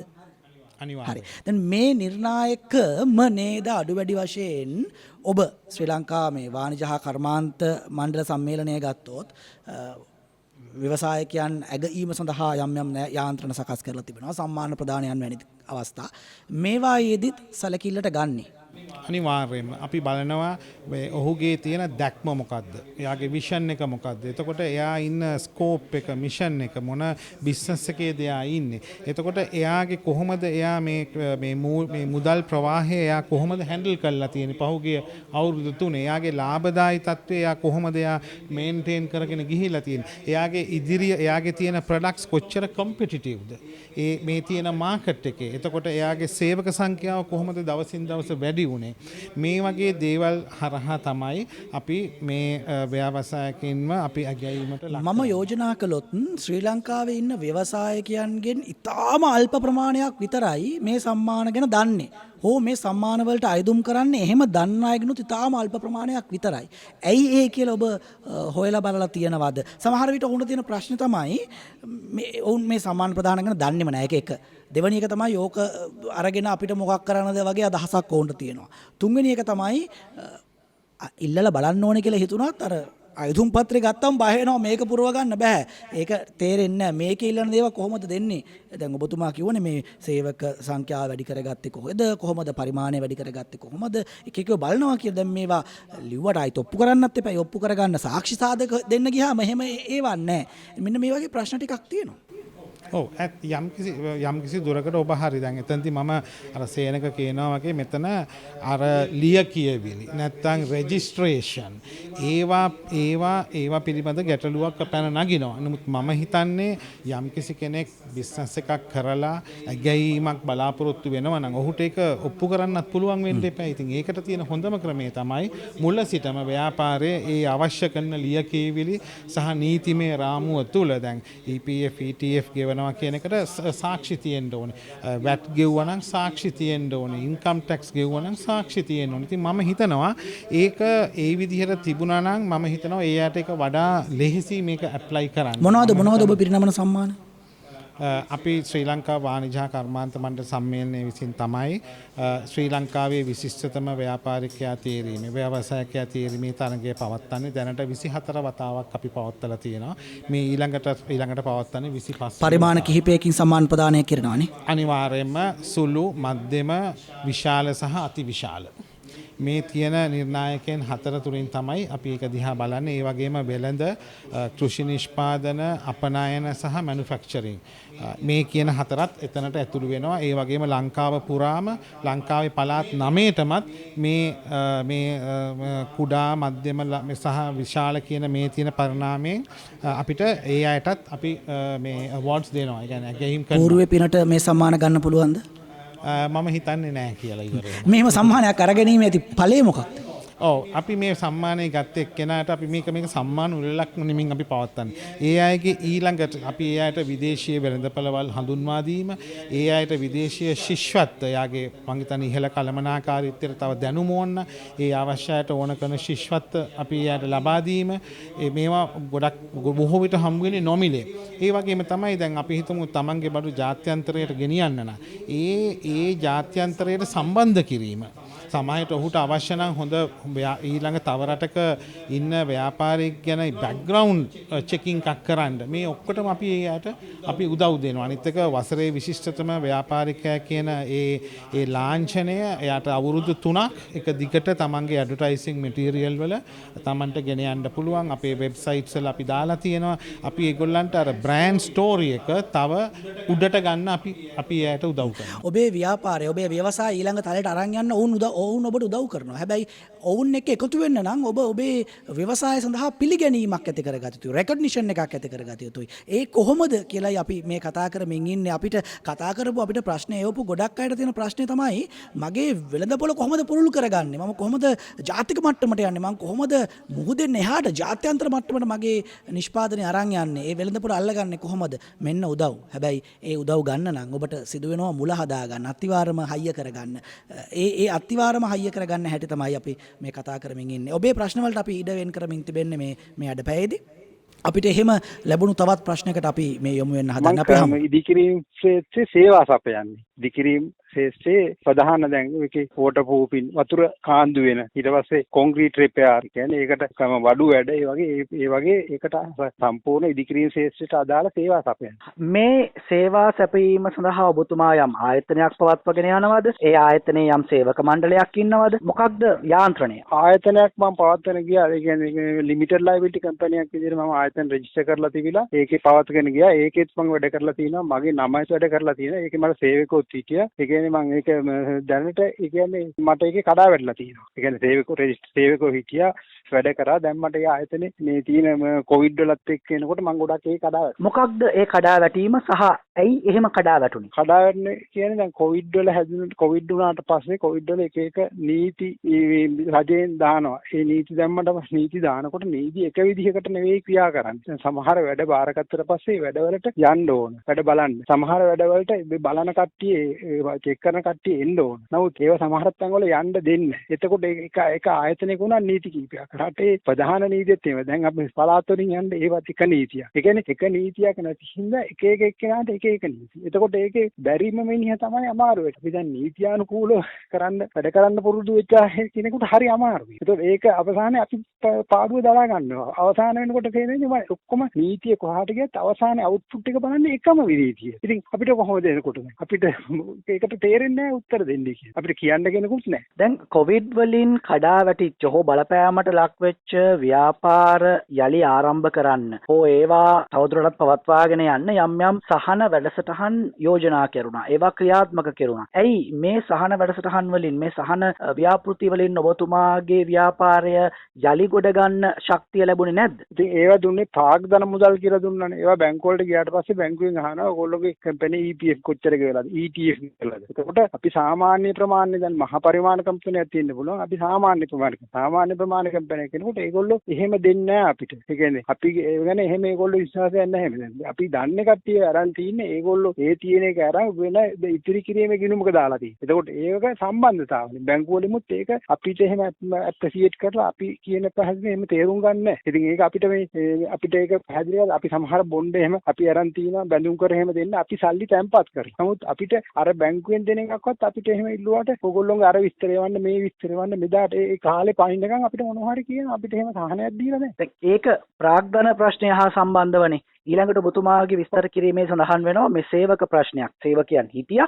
නමුත් දැන් වැඩබාරයන් තියෙන්නේ වෙන වෙන ස්ථානවල. ඒ ස්ථානවලට යන්න සංචරණ සීමා නිසා බාධා තියෙනවා. සහ සේවකයන් ගෙන්වා ගන්න යම් බාධා තියෙනවා. මේ සම්බන්ධයෙන් දැන් ඔබතුමා අදාළ පොලිස් ස්ථානත් එක්ක කතා කරලා උත්තරයක් ලැබුණේ නැද්ද? පොලිස් ස්ථාන කතා කරලා ඒ ආයතන වල කතා කරනවා කියන මේගොල්ලෝ කොරෝනා හින්දා හැදිලා මේගොල්ලෝ අරන් ගිහලා මෙතන වහලා තියෙනවා. දැන් මෙතෙන් එන්න බෑ. අපි කිව්වම කියන ඉස්සරහා සිකියුරිටි එකෙන් කියන්නේ එකක්. පොලිසියෙන් කියන්නේ එකක්. අපි වාහනයකට නෑ යන්න බෑ කියලා කියන කිසිම හේතුවක් නෑ. හැබැයි අපි වගේම තව කෙනෙක් යනවා. එතකොට වැඩේ ඉවර වුණාට පස්සේ අපෙන් අහනවා ඇයි මේක අපිට කරන්න දෙයක් නෑ. අපි මෙහෙම බලන්නේ. අපි නැත්තම් අපි මේක කපනවා. අපිට වැඩේ වෙලා නෑ. අපි දඩ ගහනවා. එහෙම කියලා අපි කියලා මේක ඒක හින්දා වුණාට ඒක හරියද? අනිත් මිනිස්සුකට අනිත් කරලා තියෙන්නේ. එහෙම කරන එහෙම කියනකොට කොමන් නීතියක් තියෙන්නේ නැතයි. දැන් ඒ ආයතනයෙන්ද බලන්නේ ඒ අපි 10 පාරක් යනකොට ඒගොල්ලෝ මේ මහත්තයා ඉන්නකොට අර මහත්තයා ඉන්නකොට ඊළඟ මහත්තයා නේ. එතකොට අපිට කොමන් දෙයක් අපි කොහොමද එහෙම කරන්නේ? අපිට පොලිසිය කියන්න දෙන්නේ නැත්නම් ආරක්ෂා දෙන්නේ ඒ අන්තෙන් අපිට මේක කරන්නේ නැත්නම් අපි මාස් දාගෙන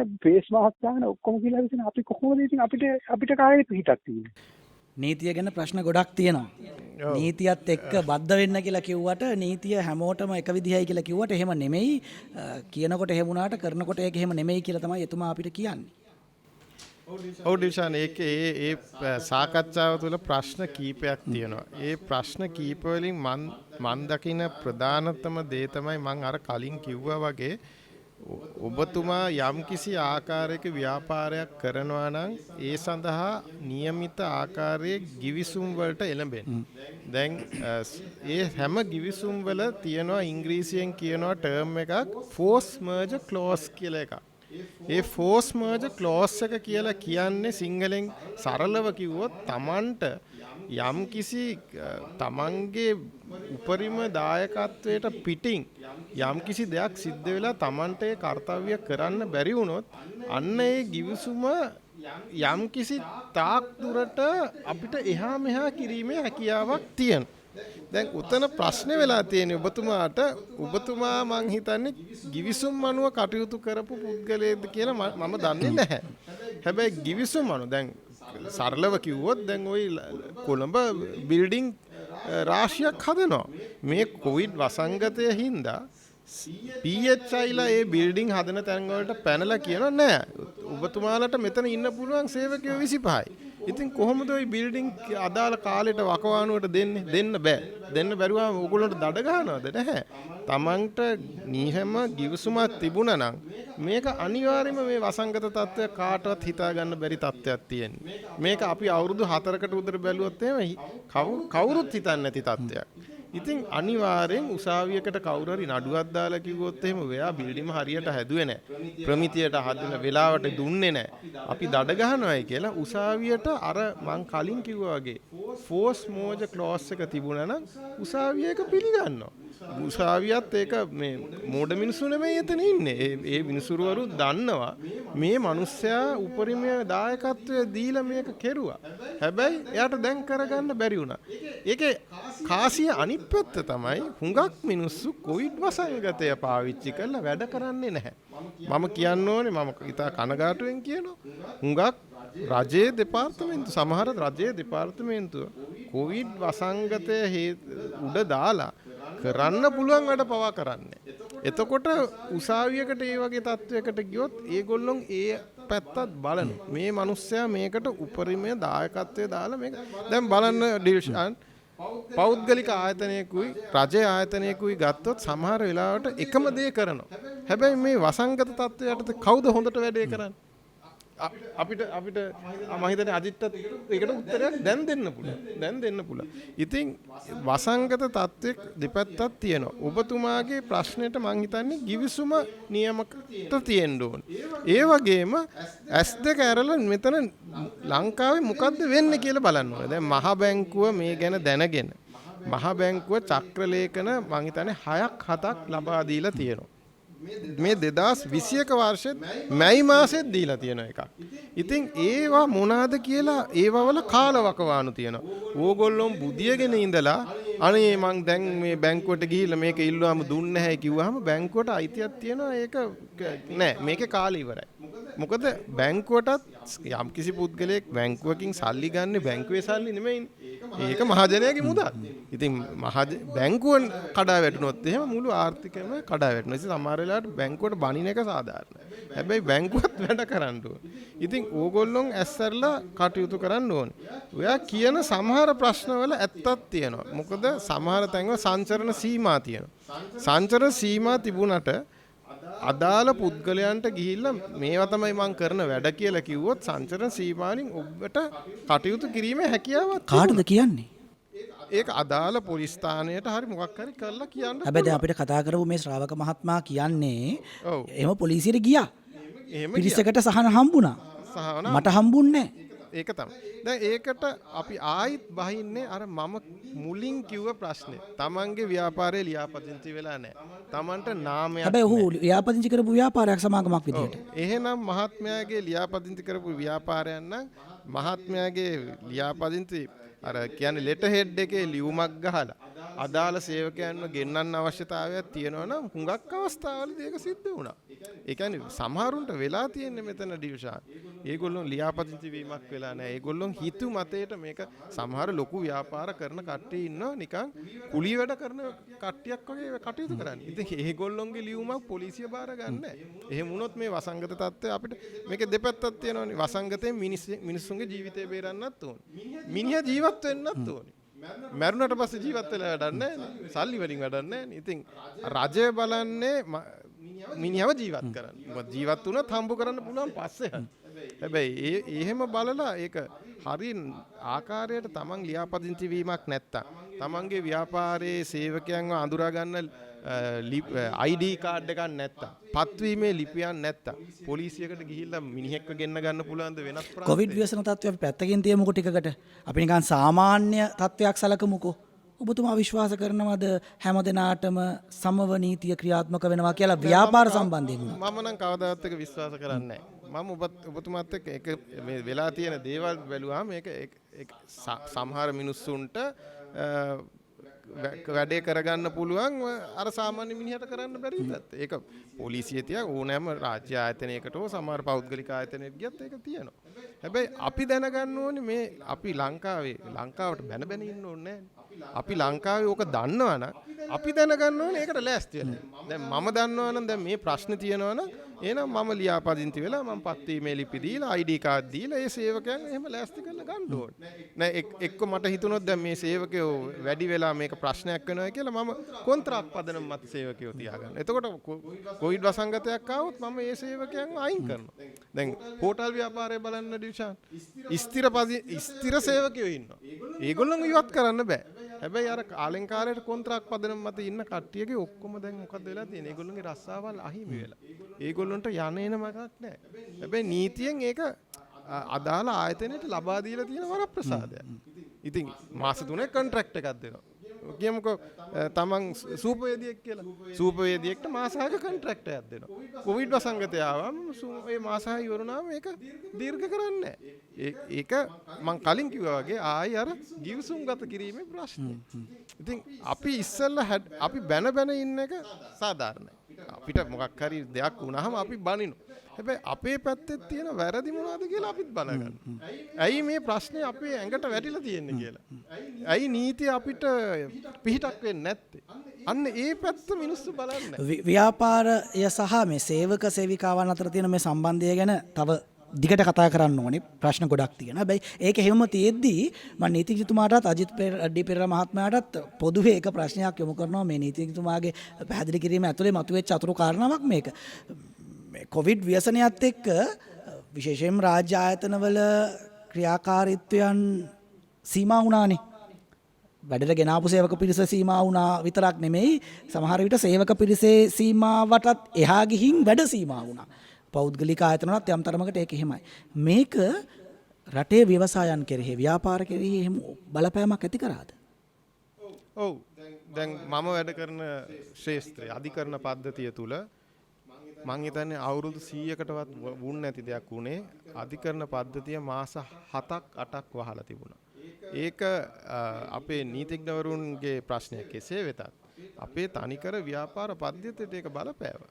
අපේ පොලිසියේ මේ නීතිය ක්‍රියාත්මක කිරීමේ බලපෑනවා. දැන් අද වුණත් ඩිල්ෂාන් මහේස්ත්‍රාත්වරයෙක් සමහර වෙලාවට ඔබතුමා දැකලා ඇති ටීවී එකේ මිනිස්සු බනිනවා අර මනුස්සයා රිමාන්ඩ් දුන්නේ නැහැ. හැබැයි මහේස්ත්‍රාත්වරයා ගැනත් අපි එයාට කතා කරන්න අයිතියක් නැහැ. එයාට මෙහෙම මීඩියා එකට ඇවිල්ලා එයාට කතා කරන්න අයිතියක් එයා නියෝගයක් දීලා එයා ගෙදර යනවා. එයාට විවේචනය කරයි. හැබැයි ඩිල්ෂාන් මහේස්ත්‍රාත්තුමා නම් බලන්න ඕනේ මේ මිනිස්යාට කොවිඩ් තියෙනවා. මේ මිනිස්යා මං රිමාන්ඩ් කරලා අර අනිත් මිනිස්සු 17 එක්ක දාලා ඒ මිනිස්සුන්ටත් ලෙඩ වෙයිද? දැන් මෙතන ප්‍රශ්නය හරි සංකීර්ණයි. එකක් තමයි නීතිය ක්‍රියාත්මක කරන්න ඕනේ. ඒක අපි ඔක්කොම පිළිගන්නවා. ඔය කියන දේවල් වලින් ව්‍යාපාර වලට වෙච්ච බලපෑම මොකද්ද? ව්‍යාපාර වලට අනිවාර්යෙන් දේවල් තුනක්. අධිකරණයක් දැන් මම මගේ ශාස්ත්‍රය බලන්න. අධිකරණයක් වහලා තිබුණොත් ව්‍යාපාර වලට යම් කිසි දෙයක් සිද්ධ වෙනවා නම් අධිකරණ නියෝග ගන්න බෑ. අධිකරණයෙන් දැන් බැංකුවක් ගත්තොත් ගෙවන්න නැති මිනිස්සුන්ගෙන් මුදල් ආපහු අය කර ගැනීමට නඩු දාන්න බෑ. ඌ වගේ හැම දැන් සරලව ගත්තොත් කියමු ඩිල්ෂාන්ට දික්කසාදයක් ඕනේ කියලා. දික්කසාදයක්වත් කරගන්න බෑ. ඒයි අධිකරණය වහලා.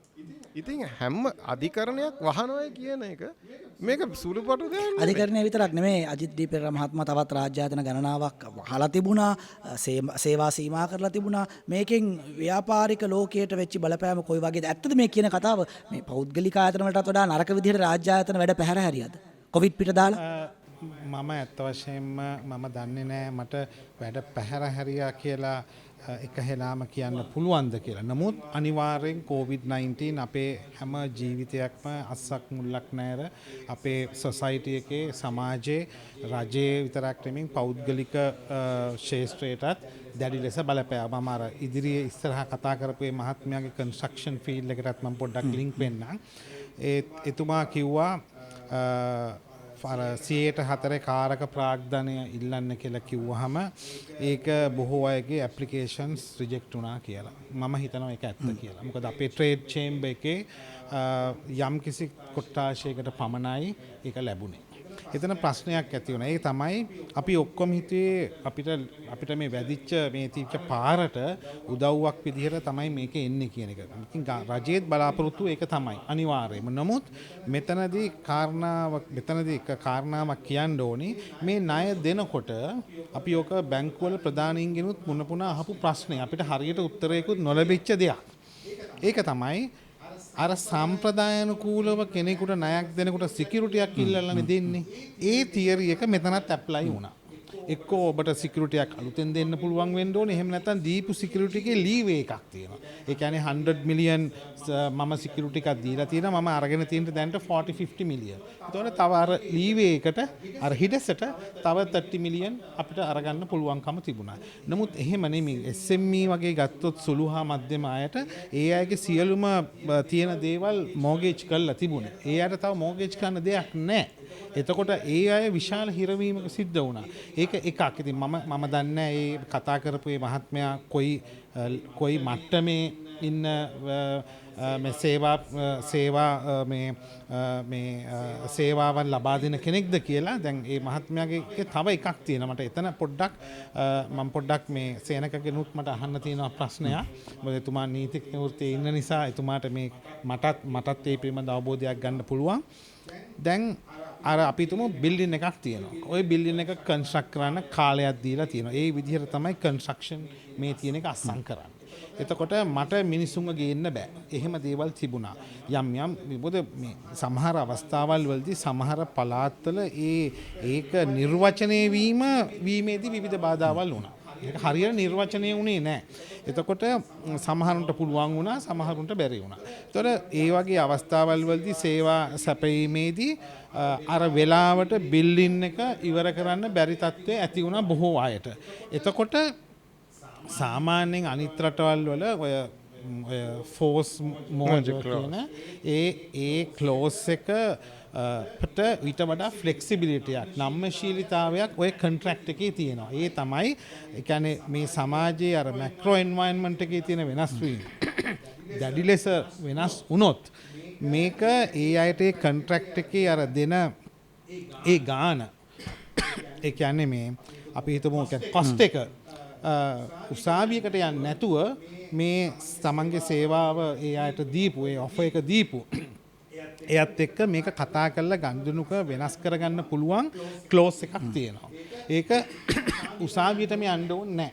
නමුත් අවාසනාවට වගේ දැන් එහෙම දෙයක් නැති නිසා බොහෝ අයට සිද්ධ වුණා ගොඩාක් දඩපොලි ගෙවන්න, ගොඩක් වෙලාවට තමන්ට සල්ලි ලැබීම් වලදී විවිධ බාධා වුණා. ඒ වගේ දේවල් වුණා. ඉතින් මම හිතනවා මට සේනක මහත්මයෙන් අහන්න ඕනේ ඔය ෆෝස් මෝජ් කියන එක උසාවියට ගිහිල්ලා මෙයා කරගන්නේ නැතුව අපිට බැරිද මේක ගිවිසුම තුලම මේ දෙන්නක එකඟ සමතකරණයකට වගේ යන්න කරගන්න පුළුවන්. ඒක ඇත්තටම දැන් අජිත් කියන කතාව හුඟක් තියෙන ওই සහතිපත්ති දේපලවල.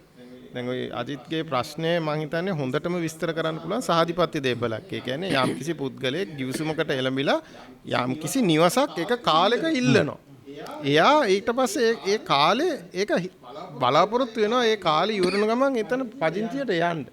ඉතින් ওই සහතිපත්ති දේපල විකුණනකොට ඕකට ගිවිසුමකට එළඹෙනවා. ওই ගිවිසුමේ තියෙනවා පරක් වුණොත් මොකද්ද වෙන්නේ?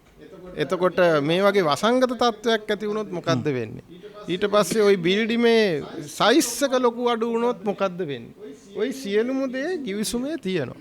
ඉතින් එතකොට එහෙම ගිවිසුමේ තියෙනකොට ඒක පාර්ශවයන් එක්ක සාකච්ඡා කිරීමේ හැකියාව තියෙනවා. හැබැයි අද වෙලා තියෙන්නේ සමහර වෙලාවට ඒ සාකච්ඡාව බිඳ වැටෙනවා. ඒ සාකච්ඡාව බිඳ වැටුනොත් අනිවාර්යෙන් උසාවියකට එක පාර්ශවයක් යනවා. මම අර ඉතුරු කරපු ප්‍රශ්නේ තියෙනවා. ව්‍යාපාරය සහ සේවකයන් අතර සම්බන්ධය. ඒක කොහොමද අපි තුලනය කරන්නේ? අපි ඒ ගැන කතා කරමු. හැබැයි ඊට කලින් අපිට අවසර දෙන්න කෙටි විරාමයකට.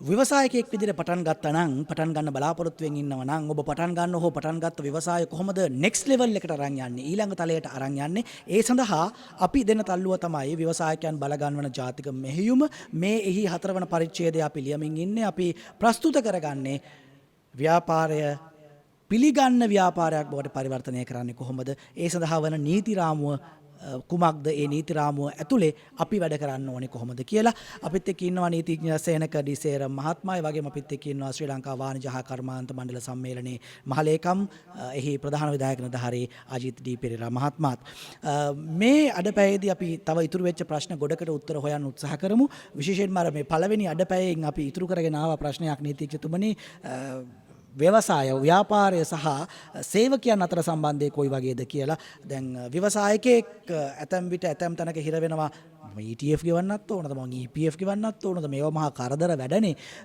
මේ කරදර මොකටද මම ඔළුවේ දාගන්නේ කියලා හිතනවා මොකක්ද මේ සේවකයන් සම්බන්ධයෙන් ව්‍යවසායකයෙකු අනුගමනය කළ යුතු පිළිවෙත ඔව් ත්‍රිෂාන් ඒක හොඳ ප්‍රශ්නයක් ඒ කියන්නේ අපේ රටේ සේවකයන් සම්බන්ධයෙන් තියෙන නීති මම කිව්වොත් ඊටමත් තදින්ම තියෙන නීති ටිකක්.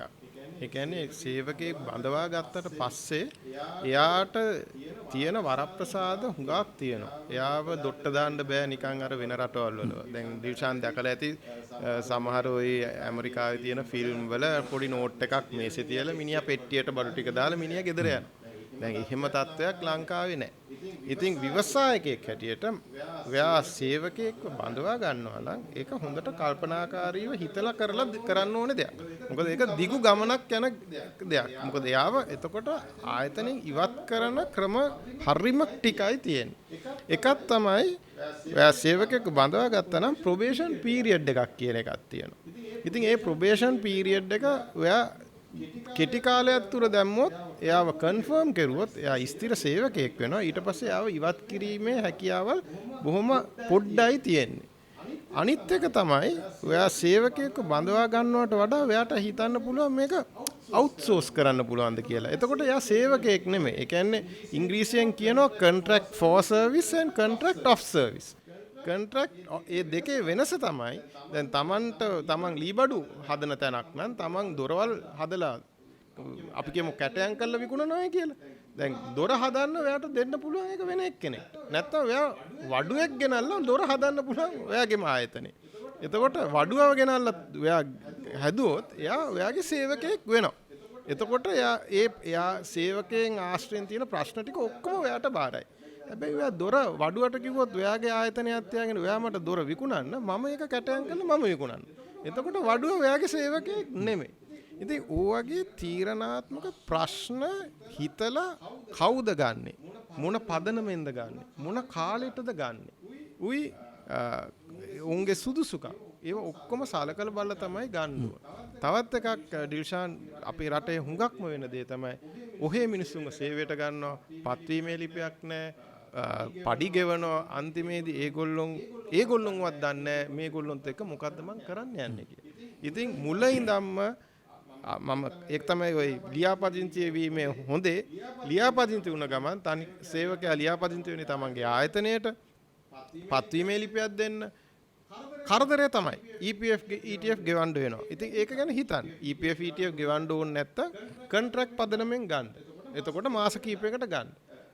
එතකොට මම කලින් කිව්වා වගේ ඒ පුළුවන් නම් අවුට්සෝස් කරන්න.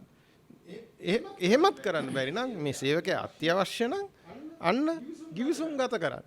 පත්වීමේ ලිපිය දෙන්න. කවදාවත් EPF ETF නොගෙවි ඉන්න එපා. අර මොකද සේවකයා අස්සුන දාට කොච්චර ඔයාට ආදරේ කිව්වට අන්තිමේදී මම දන්නවා මම වෘත්තියේ ඉන්න හින්දා මම දන්නවා 90%ක් සේවකයෝ කොච්චර ඔයාට ආදරේ කිව්වට අන්තිමේදී ඔයාට විරුද්ධව පෙස්සම් ගහනවා කම්කරු කොමසාරිස්. එතකොට ඔයා ගෙවපු නැති ඒවත් පොලිත් එක්ක දඩත් එක්ක ලොකු ගාණක් ගෙවන්න වෙනවා. ඉතින් ඩිල්ෂාන් අහපු ප්‍රශ්නේ හොඳටම හොඳයි. කරුණා කළා ඕගොල්ලොන් පොඩියට පටන් ගත්තත් ලොකු මිනිහා වුණත් සේවකයෙක් බඳව ගන්නවා නම් ඒක හරියට කරන්න නීති අනුව කරන්න. නැත්තම් ඔයා හාම්පුතා වෙනවා නෙමෙයි සේවකයා ඔයාගේ හාම්පුතා වෙනවා. පත්වීමේ ලිපිය මේ ටයිප් කරලම දෙන්න ඕනද? අවශ්‍ය නැහැ. අතින් අස්සම් කරුවොත් අතින් ලියලා දෙන්නත් පුළුවන්. අතින් ලියලා දෙන්න. මාසයන් කොන්දේසි ටික තියෙන්න ඕනේ. මාසය අන්තිමට වැටුප දෙනවා. හැබැයි පේ ස්ලිප් එක දෙන්නේ බොහොම අඩු ආයතන ප්‍රමාණයක්. ඒක දැන් නූතන තාක්ෂණය අනුව ඒක ප්‍රශ්නයක් නැහැ. මොකද බැංකුවෙන් පෙන්වන්න පුළුවන් ගෙවල තියෙන ගණන්. ඒ බැංකුව ගත කරොත්නේ. හැබැයි අතර සල්ලි කෑෂ් දුන්නොත් එතකොට අනිවාර්යෙන් රිසිට් පතක් ගන්න. නැත්තම් මේගොල්ලොන් සමහර වෙලාවට සල්ලි අරගෙන හොඳයි මහත්තයා හරි කියලා කොච්චර කිව්වත් අන්තිමේදී යන්නේ කම්කරු කොමසාරිස් ගාන. ඊළඟට දැන් මේ මම අජිත් ඩී පෙරේරා මහත්මයා ළඟට එන්නේ දැන් ඔය මේ COVID-19 වසංගතයත් එක්කම එනවනේ සංවාදයක් work from home කියලා. මේක කොච්චර සාර්ථකද අපේ වගේ රටක මේක වැඩ කළාද? එහෙම නැත්නම් අපි තව හදා ගන්න ඕන තැන් තියනවද? සේවකයන්ගේ කාර්යභාරය ගැන කතා කරද්දි මේක අපිට කතා කරන්නම වෙනවා. මොකද මේ ප්‍රශ්නේ හින්දාම පහුගිය සමයේ බොහෝ ව්‍යවසායකයන් පීඩාවටපත් වුණා. ඔවුන් ගෙදරින් ඉඳන් සේවකයෝ වැඩ කරයි කියලා හිතුවට එහෙම හිතපු වැඩ කෙරුන්නේ නැහැ. සේවකයාගේ වරදක් හෝ වෙනත් අඩුපාඩුවක් නිසා. මොකක්ද ඔබේ කියවීම? මං ස්තුතිවන්ත වෙනවා දිල්ෂාන්ට මේ ප්‍රශ්නේ ඇසීම ගැන. මේක අලුත් සිටුේෂන් එකක් නේ. අපි කවුරුත් අර සේනක කිව්වා වගේ මේ අපි එක්ස්පෙක්ට් කරේ නෑ මේ වගේ වෙනස් සිදුවීම් වෙනවා කියලා සමාජයේ. එතකොට දැන් කොවිඩ් වසංගතයේ පැමිණුණාම බොහෝ ආයතන වලට රජය පවා උපදෙස් දුන්නා. සේවකයන්ගේ අභිවෘද්ධිය තකා ඒගොල්ලන්ගේ සෞඛ්‍ය කාරණා මත ඒගොල්ලන්ට ගෙදර ඉඳන් වැඩ කරන්න දෙන්න කියලා. නමුත් මෙතනදී ඒ අවශ්‍ය කරන සිස්ටම්ස් අත්‍තරම ලංකාවේ තිබුණේ නැහැ. ඒවා ක්ෂණිකවම ඩිවෙලොප් කරපු කෙනා කොහොම හරි ව්‍යාපාරය ඇදගෙන ගියා. නමුත් සමහරුන්ට එහෙම හැකියාව තිබුණේ නැහැ. ඉතින් මම හිතනවා අර පිළිගැනීම නැත්තම් රෙකග්නිෂන් එකටත් මේකත් අත්‍යවශ්‍යම බලපානවා.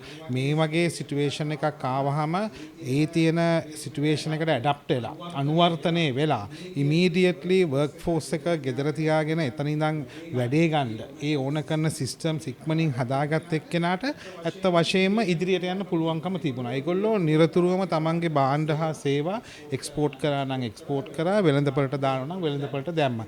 එතන ඒගොල්ලන්ට යම්කිසි රෙකග්නිෂන් එකක් ආවා. ඒගොල්ලෝ බෙන්ච්මාර්ක් කරා. නෑ මෙහෙමයි මේ වගේ අවස්ථාවකදී කරන්න කියලා. ඒකත් මම හිතනවා පැන්ඩමික් එක තුල සමහර සමාගම් ඒක යොදාගත්තා තමන්ට එක පිළිගැනීමක් ඇති කර ගැනීම සඳහා. මොකද හැමෝටම එක කරන්න බැරි වුණා. ඉතින් මම දකින මෙතන පොඩි නීතිමය සහ වල නීතිමය ගැටලුවක් තියෙන්නේ මෙහෙමයි. දැන් මේ වසංගත සමයේදී හැමෝටම ගෙදර ඉඳන් වැඩ කරන්න කියලා කිව්වා. ඊට පස්සේ අපි දැක්කා ගරු කම්කරු ඇමතිතුමා ට්‍රයිපාර්ටිට් ඇග්‍රීමන්ට් එකක් අත්සන් කරා එම්ප්ලොයර්ස් ෆෙඩරේෂන් එක හාම්පුතුන්ගේ සම්මේලනයේ සහ කම්කරු කොමසාරිස් සමග. ඉතින් ඒ අනුව 50%ක් මේ කියන්නේ මේගොල්ලෝ ගෙදර ඉඳලා වැඩ කරන නිසා 50%ක් සැලරි එක ගෙවන්න, වැටුප ගෙවන්න කියන පදනම තමයි ප්‍රචලිත වෙලා අපිත් හැමෝම අපි දැනගෙන හිටියේ. නමුත් අපි ඒක අපේ සමාජිකයින්ට කිව්වහම ඒ අය ඒ විදිහට කරා. නමුත් පස්සේ මේක කම්කරු කොමසාරිස් මහතා ළඟට ගියාම ඒගොල්ලෝගේ දුන්න නිර්වචනය තමයි ඔබ වැඩක් ගත්තනම් ගෙදර ඉඳලා 100% ගෙවන්න ඕන. එහෙම නැත්නම් ඒගොල්ලෝ කියන්නේ 150 ගෙවන්න පුළුවන් මෙන්න මේ අවස්ථා දෙකදී. එකක් වර්කර්ස්ලා ගෙදර ඉන්නවා හැබැයි වැඩ ගන්නෙ නැහැ. දෙවැනි එක තමයි වර්කර්ස්ලා ඔෆිස් එකට එනවා එළියට ගිහිල්ලා වැඩ කරන්න බෑ කොවිඩ් නිසා. එතකොට ඔෆිස් එකෙත් ඉන්නවා නිකන්. මෙන්න මේ පදනම මේ එක තුල තමයි 150ක් සැලරි. මේක ප්‍රායෝගික දෙයක් නෙමෙයි පෞද්ගලික අංශයට. අපිට මට කියන්න බෑ මගේ ස්ටාෆ් එකට ඔයගොල්ලෝ ගෙදර ඉන්න වැඩ කරන්න එපා. එහෙම නැත්තම් ඒගොල්ලෝ ආවොත් වැඩට ඔයගොල්ලෝ එළියට යන්න එපා. දැන් එනමුත් මේ අවස්ථා දෙකේ දැන් කොහොමද අපි මේ අපේ බිස්නස් අපි අරගෙන යන්නේ?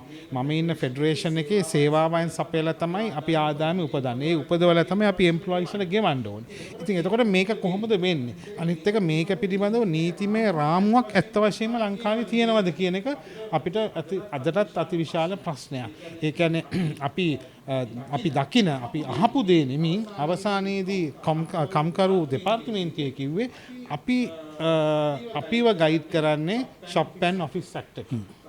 කාර්යාල හා සාප්පු ආඥා පනතේ. අපිට ලියුම් වල වැඩක් වෙන්නේ නැහැ. එහෙමනම් ඔයගොල්ලෝ වර්ක් ෆෝස් එක ගෙදර තියලා වැඩ නොගෙන ඉන්න ඕනේ. ඉතින් මොන පෞද්ගලික ආයතනයකද එහෙම කරන්න පුළුවන්?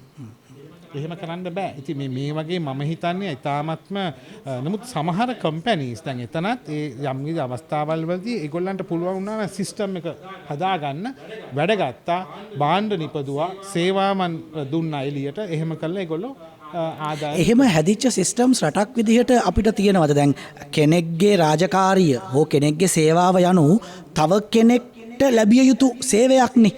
දැන් work from home හරි මොකක් හරි concept එකක් නිසා කෙරෙන රාජකාරිය අඩු වෙනවා නම්, සැපේන සේවා අඩු වෙනවා නම් එතකොට ලැබෙන සේවා නියමයේ අඩු වෙන්නේ. එහෙම ලැබෙන සේවා අඩු වීම නිසා අගතිරපත් වෙච්ච අවස්ථා තියෙනවා.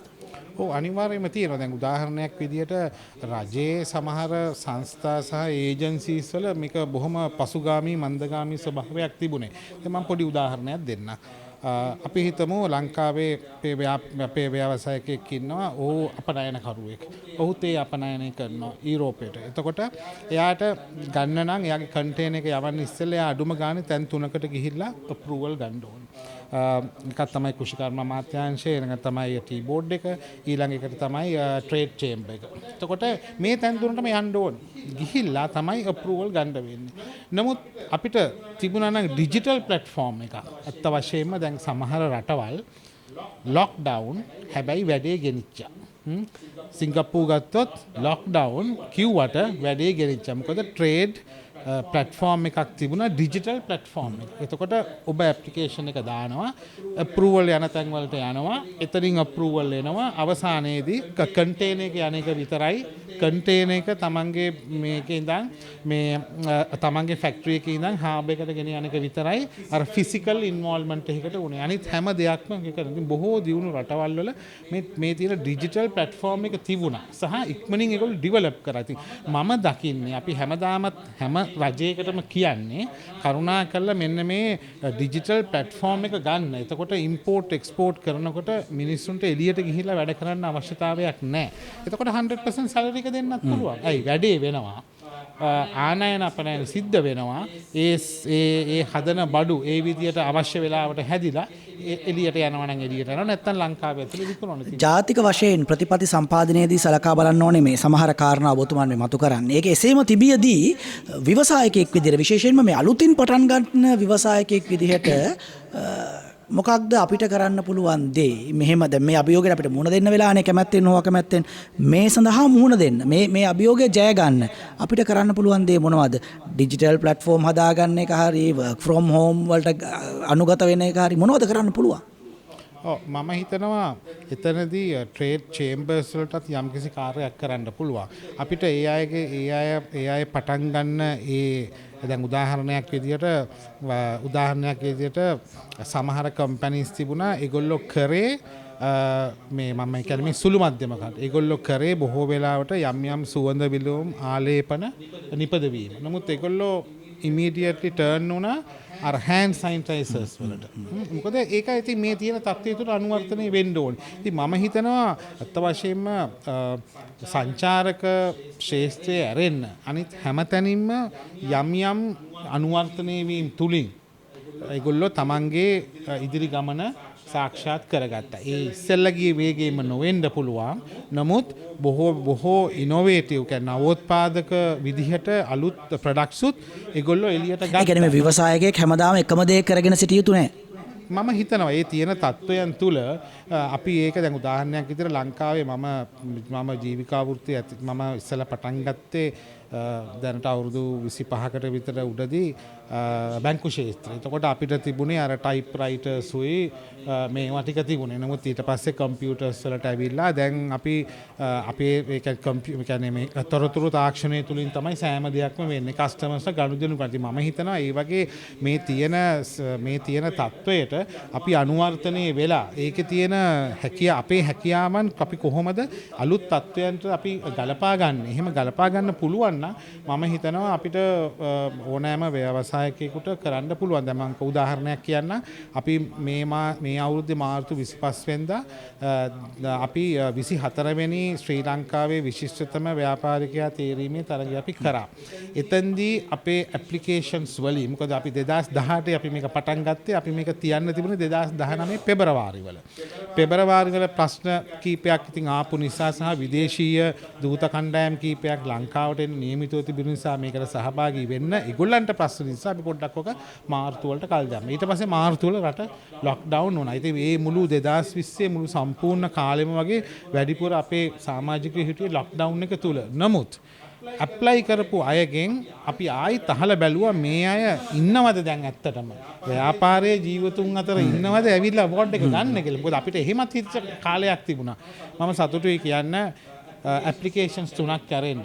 අනිත් ඔක්කොම මොනවා විදිහකින් තමන්ගේ ව්‍යාපාරික ජීවිතේ ගැට ගහගෙන තිබුණා. සමහරු හිටියටත් වඩා හොඳට අනුවර්තනය වෙලා බිස්නස් එක කරගෙන අර මූලික කාරණා ටික අතිවාරම හරියට දාගත්තොත් හැඩ ගැහෙන්න පුළුවන්, හැඩ ගැහිලා සර්වයිව් වෙන්න පුළුවන්, ආරක්ෂා වෙන්න පුළුවන් කියන එක තමයි මේ පැහැදිලි වෙන්නේ. ඒ නිසා තමයි ව්‍යවසායකයෙකුට ව්‍යවසායකට පිළිගැනීම රෙකග්නිෂන් කියන එක ඕනේ. රෙකග්නිෂන් එක හදාගන්නේ කොහොමද කියලා තමයි අපි මේ කතා කරමින් ඉන්නේ. නීතිඥතුමනි අපිට ප්‍රශ්න යොමු කරපු තවත් මහත්මයෙක් අපිට කියපු දේ තමයි දැන් එතුමන් ඔය සමහර ස්වභාවික ද්‍රව්‍ය පුවක් කොළ වෙන්න පුළුවන්, තල් කොළ වෙන්න පුළුවන් මේවා පාවිච්චි කරලා යම් නිර්මාණ කරනවා.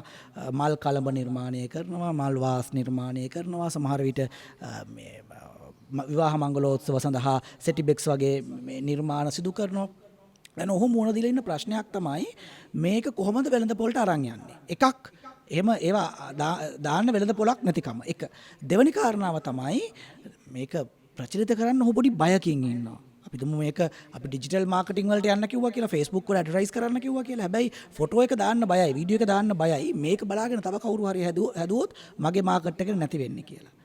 මොකක්ද ඔබට දෙන්න පුළුවන් උත්තරේ? නීතිමය ආරක්ෂාවක් තියනවද? ඔව් නීතිමය ආරක්ෂාවක් සමහර දේවල් වලට තියෙනවා ඩිල්ෂාන්. හැම එකටම නැහැ. දැන් අපේ බුද්ධිමය දේපල ගත්තොත් සමහර සංකල්ප වලට නීතිමය ආරක්ෂාවක් තියෙනවා. සමහර සංකල්ප වලට බුද්ධිමය ආරක්ෂාවක් නැහැ.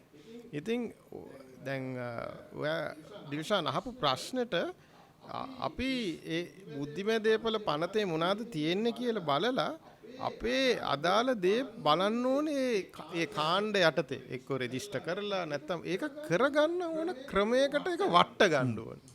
මොකද නැත්තම් වෙන්නේ තමන් සාමාන්‍ය විදියට ගියොත් එහෙම අර මං කිව්වා වගේ ආරක්ෂාවක් නැති කාණ්ඩයට වැටුනොත් තමන් අමාරුවේ වැටෙන්න පුළුවන්. ඉතින් සමහර වෙලාවට ඩිල්ෂාන් ඒකට ඒ අදාළ දෙයට පොඩි ගුණාත්මක වැඩිවීමක් තමයි කරන්න තියෙන්නේ. පොඩි ගුණාත්මක භාවයක් වැඩි කරුවාම තමන්ට ලියාපදිංචි කරලා ඒකේ ආරක්ෂාව ලබා ගන්න පුළුවන්. සමහරුන්ට ඒක ඒ උපදේශ ලබා ගන්න අවශ්‍යතාවයක් මොකද කළ යුතු හොඳම දේ? මේක දැම්මොත් තව කවුරු හරි කොපි කරයි කියලා හංගගෙන ඉන්න එකද? ළඟට එන ගැනුම් කරුවාට විතරක් සේවය සපයන එකද? එහෙම නැත්නම් බය නැතුව එළියට දාන්න පුළුවන් තැනට නිෂ්පාදනය දියුණු කරන එකද? මම නම් හිතන්නේ ඩිල්ෂාන් දැන් හංගගෙන ඉන්න පුළුවන් කියලා. මොකද දැන් ඩිල්ෂාන්ගේ අතේ තියෙනවා ෆෝන් එකක්. ඕකේ කැමරාවක් තියෙනවා. ඕකෙන් ඩිල්ෂාන්ට පුළුවන් ලෝකේ ඕනෙම තැනකට ඕනෙම පින්තූරයක් යවන්න. ඉතින් හංගගෙන ඉන්න කාලයක් නෙමෙයි මේක. මම නම් කියන්නේ මහත්මයා අදාළ ඕගොල්ලන්ට හොඳ අදහසක් තියෙනවනේ. ඒක බලන්න. ඒක බුද්ධිමය දේපල පන්ත අතරේ ආරක්ෂා කිරීමේ හැකියාවක් තියනවාද කියලා. එතකොට ඒ අදාළ භාණ්ඩය වෙනත් පුද්ගලයෙක් ලවා කෑලි හදනවා නම් ගිවිසුම් ගත කරන්න. නැත්නම් ඒගොල්ලෝ මහත්මයාගේ තියෙන දේ දැන් සමහර වෙලාවට දැන් අපි සරලව ගත්තොත් කියමුකෝ මුට්ටියකුයි පියනකුයි දානවා කියමු. පියන මහත්මයා හදන්නේ නැහැ. මහත්මයා මුට්ටිය හදනවා. පියන හදන්නේ වෙන මිනිස්සෙක්. ඉතින් අන්තිමේදී ඒ මිනිස්සයා පියන හදන ගමන් මුට්ටියත් හදන්න බලයි. ඉතින් ඒ වගේ කට්ටියත් එක්ක දැන් බඩු එක්රාස කරලා හදනවා නම් ගිවිසුම් ගත කරන්න. ඒගොල්ලන්ට ඔයාගේ භාණ්ඩ ගන්න බැරි වෙන්නේ. බුද්ධිමය දේපල පන්ත යටතේ මොනවාද තියෙන අවශ්‍යතා ඒවා සපුරලා ලියාපදිංචි කිරීමක් කරන්න බලන්න. එතකොට අර ඩිල්ෂාන් කියපු දේ කරන්න අමාරුයි. මේ වෙළඳ පොලක් නැහැ කියන ප්‍රශ්නට උත්තරයක් දෙන්න පුළුවන් ද අජිත් දීපේර මහත්මයා? කියන්නේ ඔහු යෝජනා කරනවා රජය විසින් අපිට තැනක් හදලා දෙන්න කියලා. මේවා පෙන්වන්න, මේවා පෙන්වලා අලෙවි කරන්න. දියත උයනේ තියෙන ප්‍රදර්ශන සඳහා ඔහුගේ නිෂ්පාදන ඉදිරිපත් කරනවා. එයා අලෙවියක් කරගන්නවා. එහෙම තව තැන් හදලා දෙන්න කියලා යෝජනා කරනවා. එහෙම කවුරු හරි හදලා දෙනකම් බලන් ඉන්න ඕනද? එහෙම නැත්නම් වෙළඳ පොල හොයාගන්න විකල්ප ක්‍රම තියනවද? මං හිතනවා තමන්ගේ භාණ්ඩය ප්‍රදර්ශනය කිරීම හැම අතින්ම හොඳයි. ඒකෙන් කියන්නේ තමන්ගේ ටාගට් ගෲප් එකේ ඒ අයගේ මේ තමන්ගේ භාණ්ඩය මිලදී ගන්න එන අයගේ ආකර්ෂණය ලැබෙනවා. ඒක හොඳයි. නමුත් ඉතින් අපිට හැමතිස්සෙම කියන්න බෑ රජයට මේක මේ භාණ්ඩ සෑම විටම ප්‍රදර්ශනය සඳහා තැන් සූදානම් කළ යුතුයි කියලා. නමුත් රජයටත් එතන යම්කිසි කාර්යභාරයක් තියෙනවා. දැන් උදාහරණයක් විදිහට අපි අපේ ගාල්ල මාතර හම්බන්තොට මේ වෙළඳ මේ කියන්නේ ට්‍රේඩ් චේම්බර්ස් වලින් වාණිජ මණ්ඩල වලින් එකපාරක් මම හිතන්නේ කියලා තිබුණා.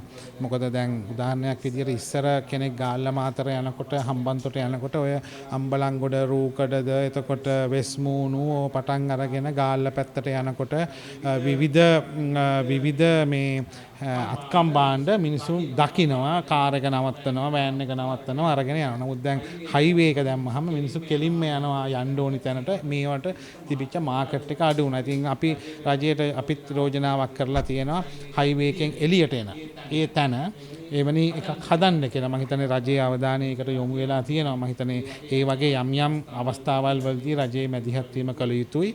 ඊට අමතරව අපි ට්‍රේඩ් එක්සිබිෂන්ස් අපි යාපනයේත් කිලිනොච්චි වලත් මේ පැන්ඩමික් එකට ඉස්සෙල්ලා අපේ ට්‍රේඩ් චේම්බර්ස් ඒ පළාත්වල තියෙන අය තමන්ගේ භාණ්ඩ පෙන්වන්න ට්‍රේඩ් එක්සිබිෂන්ස් කරා.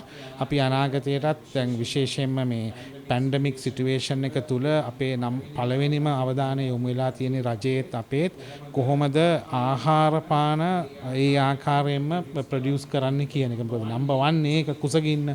එතකොට අපි ලෝක ආහාර සංවිධානයත් එක්ක එකට එකතු වෙලා අපි වැඩපිළිවෙලක් කරගෙන යනවා. තියෙනවා ඒ අයට තමන්ගේ මේ කියන්නේ හැමෝටම වෙබ්සයිට් එක අරගෙන අපේ ෆෙඩරේෂන් එක ඇතුලේ තියෙන වාණිජ.lk කියලා අපි මේ වෙළඳාම සඳහා එක එක්කෙනාට ඇවිල්ලා ඒකේ වෙබ් පේජ් එකක් දාගන්න පුළුවන් යම්කිසි යාන්ත්‍රණයක්. ඒක අපි දැන් කරගෙන යනවා ලෝක ආහාර සංවිධානයත් එක්ක එකතු කරලා අපි පළවෙනි පියවර විදියට එවැනි ආහාර නිෂ්පාදනය කරන 500 දෙනෙක්ගේ වෙබ් පේජ් හදලා අපේ තියෙන වෙබ්සයිට් එකට දාන්න මම හිතන්නේ ඒකත් ඉතින් යම්කිසි ප්‍රමාණයක ප්‍රදර්ශනාත්මක කුටියක් විදිහට තමයි ඒක. එහෙම වෙබ් පේජ් එකක් හදාගන්න දැන් මේ අහන් ඉන්න කෙනෙක්ට හිතුනොත් මොකද්ද කරන්න ඕනේ? මම හිතන්නේ මගේ හොඳම දේ තමයි අපේ වෙබ්සයිට් එකට ගියාම Federation of Chambers කියලා ගැහුවොත් අනිවාර්යෙන් වෙබ්සයිට් එක Federation of Chambers. ඒක කියලා ගැහුවොත් එනවා. එතනින් ඉදිරි ලොකුට යන්න ඕනේ නැහැ. ඒ ටික ගැහුවොත් එනවා. ඒකේ තියෙනවා මගේ ඊමේල් ඇඩ්‍රස් එක sg@fccisl.lk. ආයිත් අපි තව පාරක් කියමු. sg@fccisl.lk. මේකට අපිට ඊමේල් එකක් එවන්න. අපි මේ දිනවල සෞඛ්‍ය නීති රීති වලට අනුකූලව මාතලෙත් නුවරඑළියෙත් බදුල්ලෙත් අපි අපේ ට්‍රේඩ් චේම්බර්ස් එක එකතු වෙලා ඒ පළාත්වල ඉන්න ආහාර ද්‍රව්‍ය සැපයුම් කරුවන් සහ නිෂ්පාදනය කරන ඒ සුළු හා මධ්‍යම පරිමාණයේ ව්‍යාපාරික මහත්මීන් එකතු වෙලා ඔවුන්ගේ දැනුම අවබෝධය ට අලුතෙන් එකක් දෙන්න අපි යම්කිසි ට්‍රේනින් ප්‍රෝග්‍රෑම් එකකුත් මේ දවස්වල කරගෙන යනවා. නීතිතුමනි මේ නෙත්මී තත්සරණී බැලුම්ගල Facebook පිටුවේ සරහනක් තබා තිබුණා. අය කෑගල්ලෙන් මැෂින් එකක් නිෂ්පාදනය කරලා තියෙනවා. මේ මැෂින් එකට පේටන්ට් අයිතිය ගන්න. අර බුද්ධිමය ආරක්ෂාව ලබා ගන්න අයිදුම් කළා. කොළඹත් ආවා. පේටන්ට් අයිදුම් පත්‍රයේ අංකයත් සඳහන් කරලා තියෙනවා 19/167. හැබැයි තාම කරගන්න බැරි වුණා. මොකද කරන්න කියලා තමයි අහන්නේ. ඔව් ඒකේ කාලවකවානු තියෙනවා ඒ පේටන්ට් බලපත්‍රය ලබා ගන්න. ඒ කියන්නේ සමහර වෙලාවට පනතෙම තියෙනවා කාලවකවානුවක් සහතිකය දෙන්න කලින්. හැබැයි ඒක හොයලා බලන්න ඒ අදාළ කාර්යාලයෙන් මොකද්ද සිද්ධ වෙන්නේ කියලා. මම හිතන්නේ මේ වෙලා තියෙන්නේ මම කලින් කිව්වා වගේ මේ අපි පහුගිය අවුරුද්ද ගත්තොත් මාස 6ක්ම මේ වසංගතයෙන් හින්දා කාර්යාලය වහලා තියෙනවා. එක්කෝ 150යි සේවකයෝ එන්නේ. ඉතින් අර කරන්න ඕන දේවල් දැන් හුඟක් අමාරු වෙලා තියෙන්නේ. ඉතින් හැබැයි මම හිතන්නේ මේ අදාළ කාර්යාලයට ගිහිල්ලා බැලුවොත් ඔබගේ ඇප්ලිකේෂන් එකට මොකද්ද වෙලා තියෙන්නේ කියලා බලා ගන්න. පේටන්ට් එකක් ගන්න යාන්ත්‍රණය මොකක්ද? ඒකේ ක්‍රමයක් තියෙනවා. ඒ කියන්නේ ඉස්සෙල්ලා ඒගොල්ලෝ බලනවා ඒ අදාළ පේටන්ට් එකක් ලබා දෙන්න පුළුවන් කාණ්ඩයකටද තියෙන කියලා. සමහර ඒවා මම කිව්වා වගේ බුද්ධිමය දේපල අයිතියක් ලබා ගන්න බෑ. පුළුවන් නම් ඒ අදාළ කාණ්ඩයට දීලා ඒකේ ඒගොල්ලොන්ගේ විස්තර වගේක් ඉල්ලනවා. ඒ විස්තර ටික ලබා දුන්නාම ඒගොල්ලෝ ගැසට් මාර්ගයෙන් ගැසට් කරලා ඒක ක්‍රමවේදයක් තියෙනවා. ඒක අවසාන වශයෙන් නිකුත් කරන්න පෙර කාලයක් දෙනවා විරෝධතා දක්වන්න. යම් කිසි වෙනත් පුද්ගලයෙක්ගේ පේටන්ට් එකක් අරගෙන තියෙනවා නම් විරෝධතා දක්වන්න අවස්ථාව දෙනවා. ඒ ඔක්කොම කෙරුවට පස්සේ තමයි පේටන්ට් එකක් ලබා දෙන්නේ. අර ලියාපදිංචිය කියන කාරණාවේදී අපිට ලැබුණු ප්‍රශ්න ගණනාවක් තිබුණා. දැන් ඔය ලියාපදිංචිය සඳහා අවම සුසුකම් ටිකක් එපැයි. ලිපිනයක් අහනවා. හැබැයි දාගන්න ලිපිනයක් නැහැ. ඉන්නේ කුලී ගෙදරක. ඒතකොට ඒ කුලී ගෙදර ලිපිනේ දාගන්න බෑ. එහෙම ප්‍රශ්න වලට මුහුණ දීලා ඉන්නවා. කුලී ගෙදරක ඉන්නවා නම් ඒ කුලී ගෙදර තියෙන ලිපිනය දාන්න පුළුවන්. හැබැයි ඔබතුමාට වගකීමක් තියෙනවා.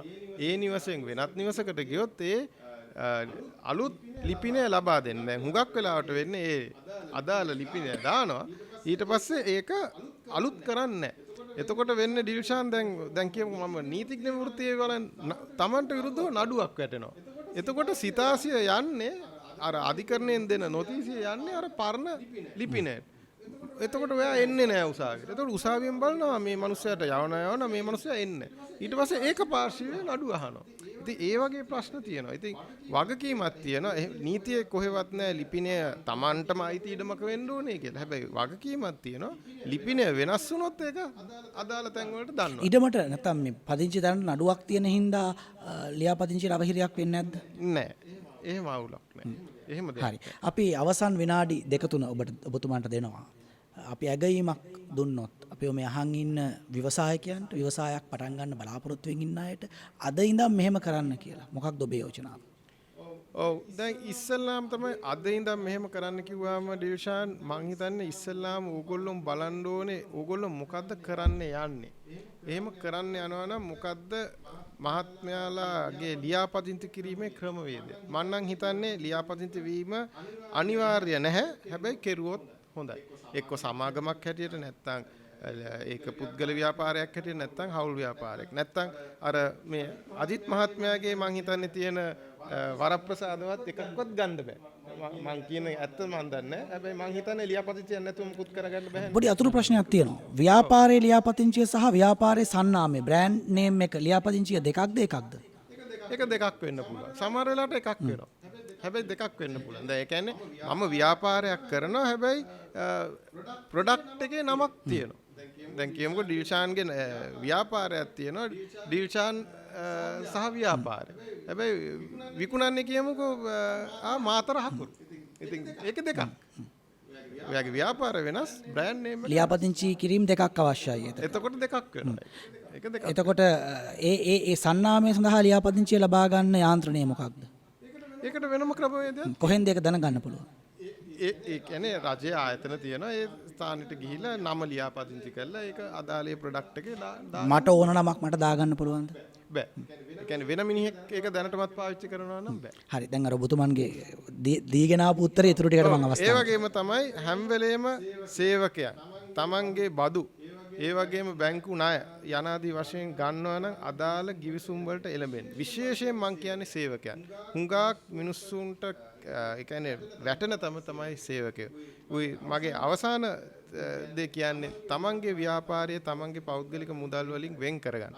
තමන්ගේ ජීවිතය වෙනස්, ව්‍යාපාරය වෙනස්. ඒක සමාගමක නම් අනිවාර්යෙන් වෙනවා. තනි පුද්ගල ව්‍යාපාර, හවුල් ව්‍යාපාර කරගෙන යන පුද්ගලයන්ට ඒක තේරෙන්නේ නැහැ. එතකොට අන්තිමේදී වෙන්නේ කඩාවැටීමක් සිද්ධ වුණොත්, ඔයාගේ ව්‍යාපාරය විතරක් නෙමෙයි තමන් පෞද්ගලිකවත් කඩාවැටෙනවා. ආයෙත් තියෙන අතුරු ප්‍රශ්නයක්. හවුලේ ව්‍යාපාර කරන්න ගිහින් අනාගත්තු ගොඩක් අය ඉන්නවා. මේ අනාගත්ත කියන වචනේ මම මේ සාමාන්‍ය ව්‍යවහාරයෙන් අරගන්නේ කාටවත් තේරෙන්නේ. එහෙම නොවෙන්න මොකද කරන්න පුළුවන්? නීතිය සරණක් තියනවද? ඉස්සල්ලාම ඩිල්ෂාන් ඒකට ගිවිසුම් ගත වෙන්න ඕන. ඔක කෙලවෙලා තියෙන තැන මං කිව්වොත් සිංහලෙන් කෙලවෙන තැන ගිවිසුමක් නොමැති. සමහර විට මේ හවුල් කරුවන් වෙන්නේ අයියලා මල්ලිලා. එහෙම නැත්නම් නැන්දලා මාමලා. මේ පවුලේ අය ඊටාම සමීප මිතුරන්. ඉතින් එතකොට මොකටද ගිවිසුමක් කියලා හිතෙනවනේ. ඒක එහෙම තමයි පටන් ගන්න. සල්ලි වැඩි වෙන්න මිනිසාගේ අර කෑදරකමත් එක්ක සමහර වෙලාවට අන්තිමේදී ඉවර වෙන්නේ තමන්ගේ සහෝදරයත් නැති වෙනවා. එහෙම අනන්ත නඩු තියෙනවා අපේ උසාවි වල එකම පවුලේ කට්ටිය පොර කරනවා. අන්තිමේදී සහෝදරකමත් නැහැ. ව්‍යාපාරයේ. අජිත් ඩී පෙරේරා මහත්මයා ඔබතුමන්ටත් මම දෙනවා අන්තිම විනාඩි 3ක්. මොකක්ද ඔබතුමන්ගේ මඟ පෙන්වීම? ඔබතුමන් නියෝජනය කරන්නේ ශ්‍රී ලංකා වාණිජ හා කර්මාන්ත මණ්ඩල සම්මේලනය. මේ වගේ ආයතනයක් ඇයි බිහි වුණේ? මොකක්ද මේකේ සංයුතිය? එතකොට මේ වගේ ආයතනයක් එක්ක එකතු වෙන්න මේ අපි අහන් ඉන්න ව්‍යවසායකයෙක්ට පුළුවන්ද? මොකක්ද ක්‍රමේ? එහෙම එකතු වුණොත් තියෙන වාසි මොනවද? ශ්‍රී ලංකා වාණිජ හා කර්මාන්ත මණ්ඩල සම්මේලනය පටන් ගත්තේ 1973. එතකොට ඒක පටන් ගත්තේ අර එපෙක්ස් බොඩි එකක් ගේන්න ඕන නිසා. මොකද ලංකාවේ විවිධ පළාත්වල ඒ පළාත්පද වාණිජ මණ්ඩල තියෙනවා. එතකොට සෙක්ටර් එකකට බලපාන. සමහර ජෙම්, ඒ කියන්නේ මේ ජෙම් මාකට් එකට එන්න පුළුවන්, කන්ස්ට්‍රක්ෂන් වෙන්න පුළුවන්, ෆුඩ් වෙන්න පුළුවන්, වෙනම තව ඒ සෙක්ටර් එකට ඒ අදාළ ශේෂ්ත්‍රයට අදාළ චේම්බර්ස් තියෙනවා. ඉතින් මේ වගේ තත්ත්වයක් තුළ මේ ඔක්කොම එකට එකතු වෙලා ශ්‍රී ලාංකීය ව්‍යාපාරිකයාගේ හඬ රජයට ඉදිරිපත් කිරීම, ඒ වගේම ශ්‍රී ලාංකික ව්‍යාපාරයෙන් ජාත්‍යන්තර වෙළඳපොළට අවතීර්ණය කිරීම සහ රජයේ නිල නොලත් ආර්ථික උපදේශනය කිරීම, උපදේශකයා බවට පත් කිරීම කියන තුන මත තමයි මේක පටන් ගත්තේ. ඉතින් මම දකින දේ තමයි දිල්ෂාන් මම අවුරුදු 7ක් මේ චේම්බ් එකේ මහලේකම් විදිහට මම වැඩ කරනවා. මම හැම ලංකාවේ හැම නගරයකටම පළාතකටම වගේ මොනවා හෝ දෙයකට මම ගිහිල්ලා තියෙනවා. ඒ ඇත්ත එක බද්ධ වෙලා තියෙනවා. මම ඒ වගේ මම මුළු ආසියා ශාන්තිකර කලාපීය රටවල් වල බොහෝ සමුළු සම්මන්ත්‍රණ වලට සහභාගී වෙලා තියෙනවා. මම එකක් ගැන ආඩම්බර වෙනවා ලංකාව ගැන. ලංකාවේ පුරවැසියෙක් විදිහට අපේ ශ්‍රී ලාංකීය මේ සමාජය තුළ නැත්තම් විශ්වවිද්‍යාල පද්ධතිය වෙන්න පුළුවන්, නැත්තම් ඔන්ටර්ප්‍රෙනියර්ස්ලා වෙන්න පුළුවන්. මේ අය තුළ බොහෝ ශ්‍රේෂ්ඨ නිපැයුම් ගැන අදහස් තියෙනවා. ඒ අයට යම් ඒ නිපැයුම් සංකල්ප ඔළුවේ තියෙනවා. නමුත් කනගාටු දේ තමයි මේක කොමර්ෂලයිස් වෙන්නේ නැති එක. මේක සමාජයට එන්නේ නැති එක, ප්‍රොඩක්ට් එකක්, සර්විස් එකක් විදිහට. මම එක පාරක් සමාවෙන්න මම එක පාරක් කොළඹ විශ්වවිද්‍යාලයේ එක ෆැකල්ටි එක තිබුණා ඔන්ට්‍රප්‍රිනර් ඩේ එක මම ගියා. එතනදි මම දැක්ක මොනතරම් නව නිපැයුම් නිෂ්පාදන ඒ ස්ටුඩන්ට්ස්ලා හදලා තියෙනවද කියලා. නමුත් කනගාටුවට වගේ ඒවා ඊට පස්සේ එතනම නතර වෙනවා. ඉතින් මම හිතන්නේ මෙතනදී මගේ එකම ආයාචනය තමයි කරුණා කළා ඒ නිසි උපදෙස් අරගන්න ට්‍රේඩ් චේම්බර් එකකට යන්න. ඒ පළාත් බද නම් ඉන්නේ කරුණා කළා පළාත් බද තියෙන අපේ හැම දිස්ත්‍රික්කෙටම අපේ චේම්බර් එකක් තියෙනවා. ගිහිල්ලා සමාජිකත්වයේ ගන්න. ඔබේ ඒ අදහස අලුත් ඒ තියෙන ප්‍රොඩක්ට් එක ගැන කතා කරන්න. අපිට සම්බන්ධ වෙන්න අපි කැමති ඒ අයට උදව්. අදහස හොරකම් කරන එකක් නැද්ද? මම හිතනවා අර ඉස්සෙල්ලා සේනක කිව්වා වගේ ඉතින් සමහර අදහස් තියෙනවා. ඒකේ ලොකු නවල්ටි එකක් නැහැ. ලොකු නවල්ටි එකක් නැහැ. දැන් අදහස් තියෙන ඕන කෙනෙකුට කරන්න පුළුවන් දේවලුත් තියෙනවා. දැන් උදාහරණයක් විදියට අපි නවෝත්පාදනය ගත්තොත් අපිට දෙකක් නේ තියෙන ඉනෝවේෂන්. එකක් ඇවිල්ලා ඩිමාන්ඩ් පුල් ඉනෝවේෂන් අනිත් එක technology full innovation. Demand full innovation එකේදී විශාල ඩිමාන්ඩ් එකක් තියෙනකොට මොන හරි ප්‍රොඩක්ට් එකක් හදලා ඒකට සමාන ළඟින් යන තව ප්‍රොඩක්ට් එකක් හදලා ටක් ගාලා දාන්න පුළුවන් මාකට් එකට. නමුත් අපි කිව්වොත් එම ටෙක්නොලොජි පුල් ඉනෝවේෂන් එක ඒක හැමෝටම කරන්න බෑ. ඒ කියන්නේ මම IT මගේ ඥානය යොදලා මම ගත්ත ඒ තියෙන ප්‍රොඩක්ට් එකක් ලේසියෙන් තව කෙනෙකුට මැච් කරන්න බෑ. හැබැයි මැච් කරා විපස්සේ කාලෙක. නමුත් හැමෝටම කරන්න බෑ. ඉතින් අපිට අර කිව්වා වගේ මේක හංගගෙන ඉන්න එකේ තේරුමක් නැහැ. අපිට පුළුවන් වෙන්න ඕනේ හැකිතරම් ආරක්ෂණ තමන් හදාගෙන ඒක ඉදිරියට යන්න. ගිහිල්ලා සමාජයට ගිහිල්ලා මේ රටට ඕන කරන ජාතික ධනය නැෂනල් වෙල්ත් එක එකනේ අරගැනීමේ සම්පූර්ණ හැකියාව තියෙන්නේ ව්‍යාපාරික ප්‍රජාවට විතරයි. ඒ වෙන කාටවත් බෑ. මම කියන්නේ ඒ තියෙන කර්තව්‍යයට දායක වෙන්න කියන එක තමයි මගේ. ඔබේ ව්‍යවසාය ඊළඟ තලයට අරන් යන්නේ කොහොමද? නෙක්ස්ට් ලෙවල් එකට අරන් යන්නේ කොහොමද කියලා ඔබට මඟ පෙන්වන ව්‍යවසායකයන් බල ගන්නවන ජාතික මෙහෙයුමේ 4 වන පරිච්ඡේදය අපි අද ලිව්වේ.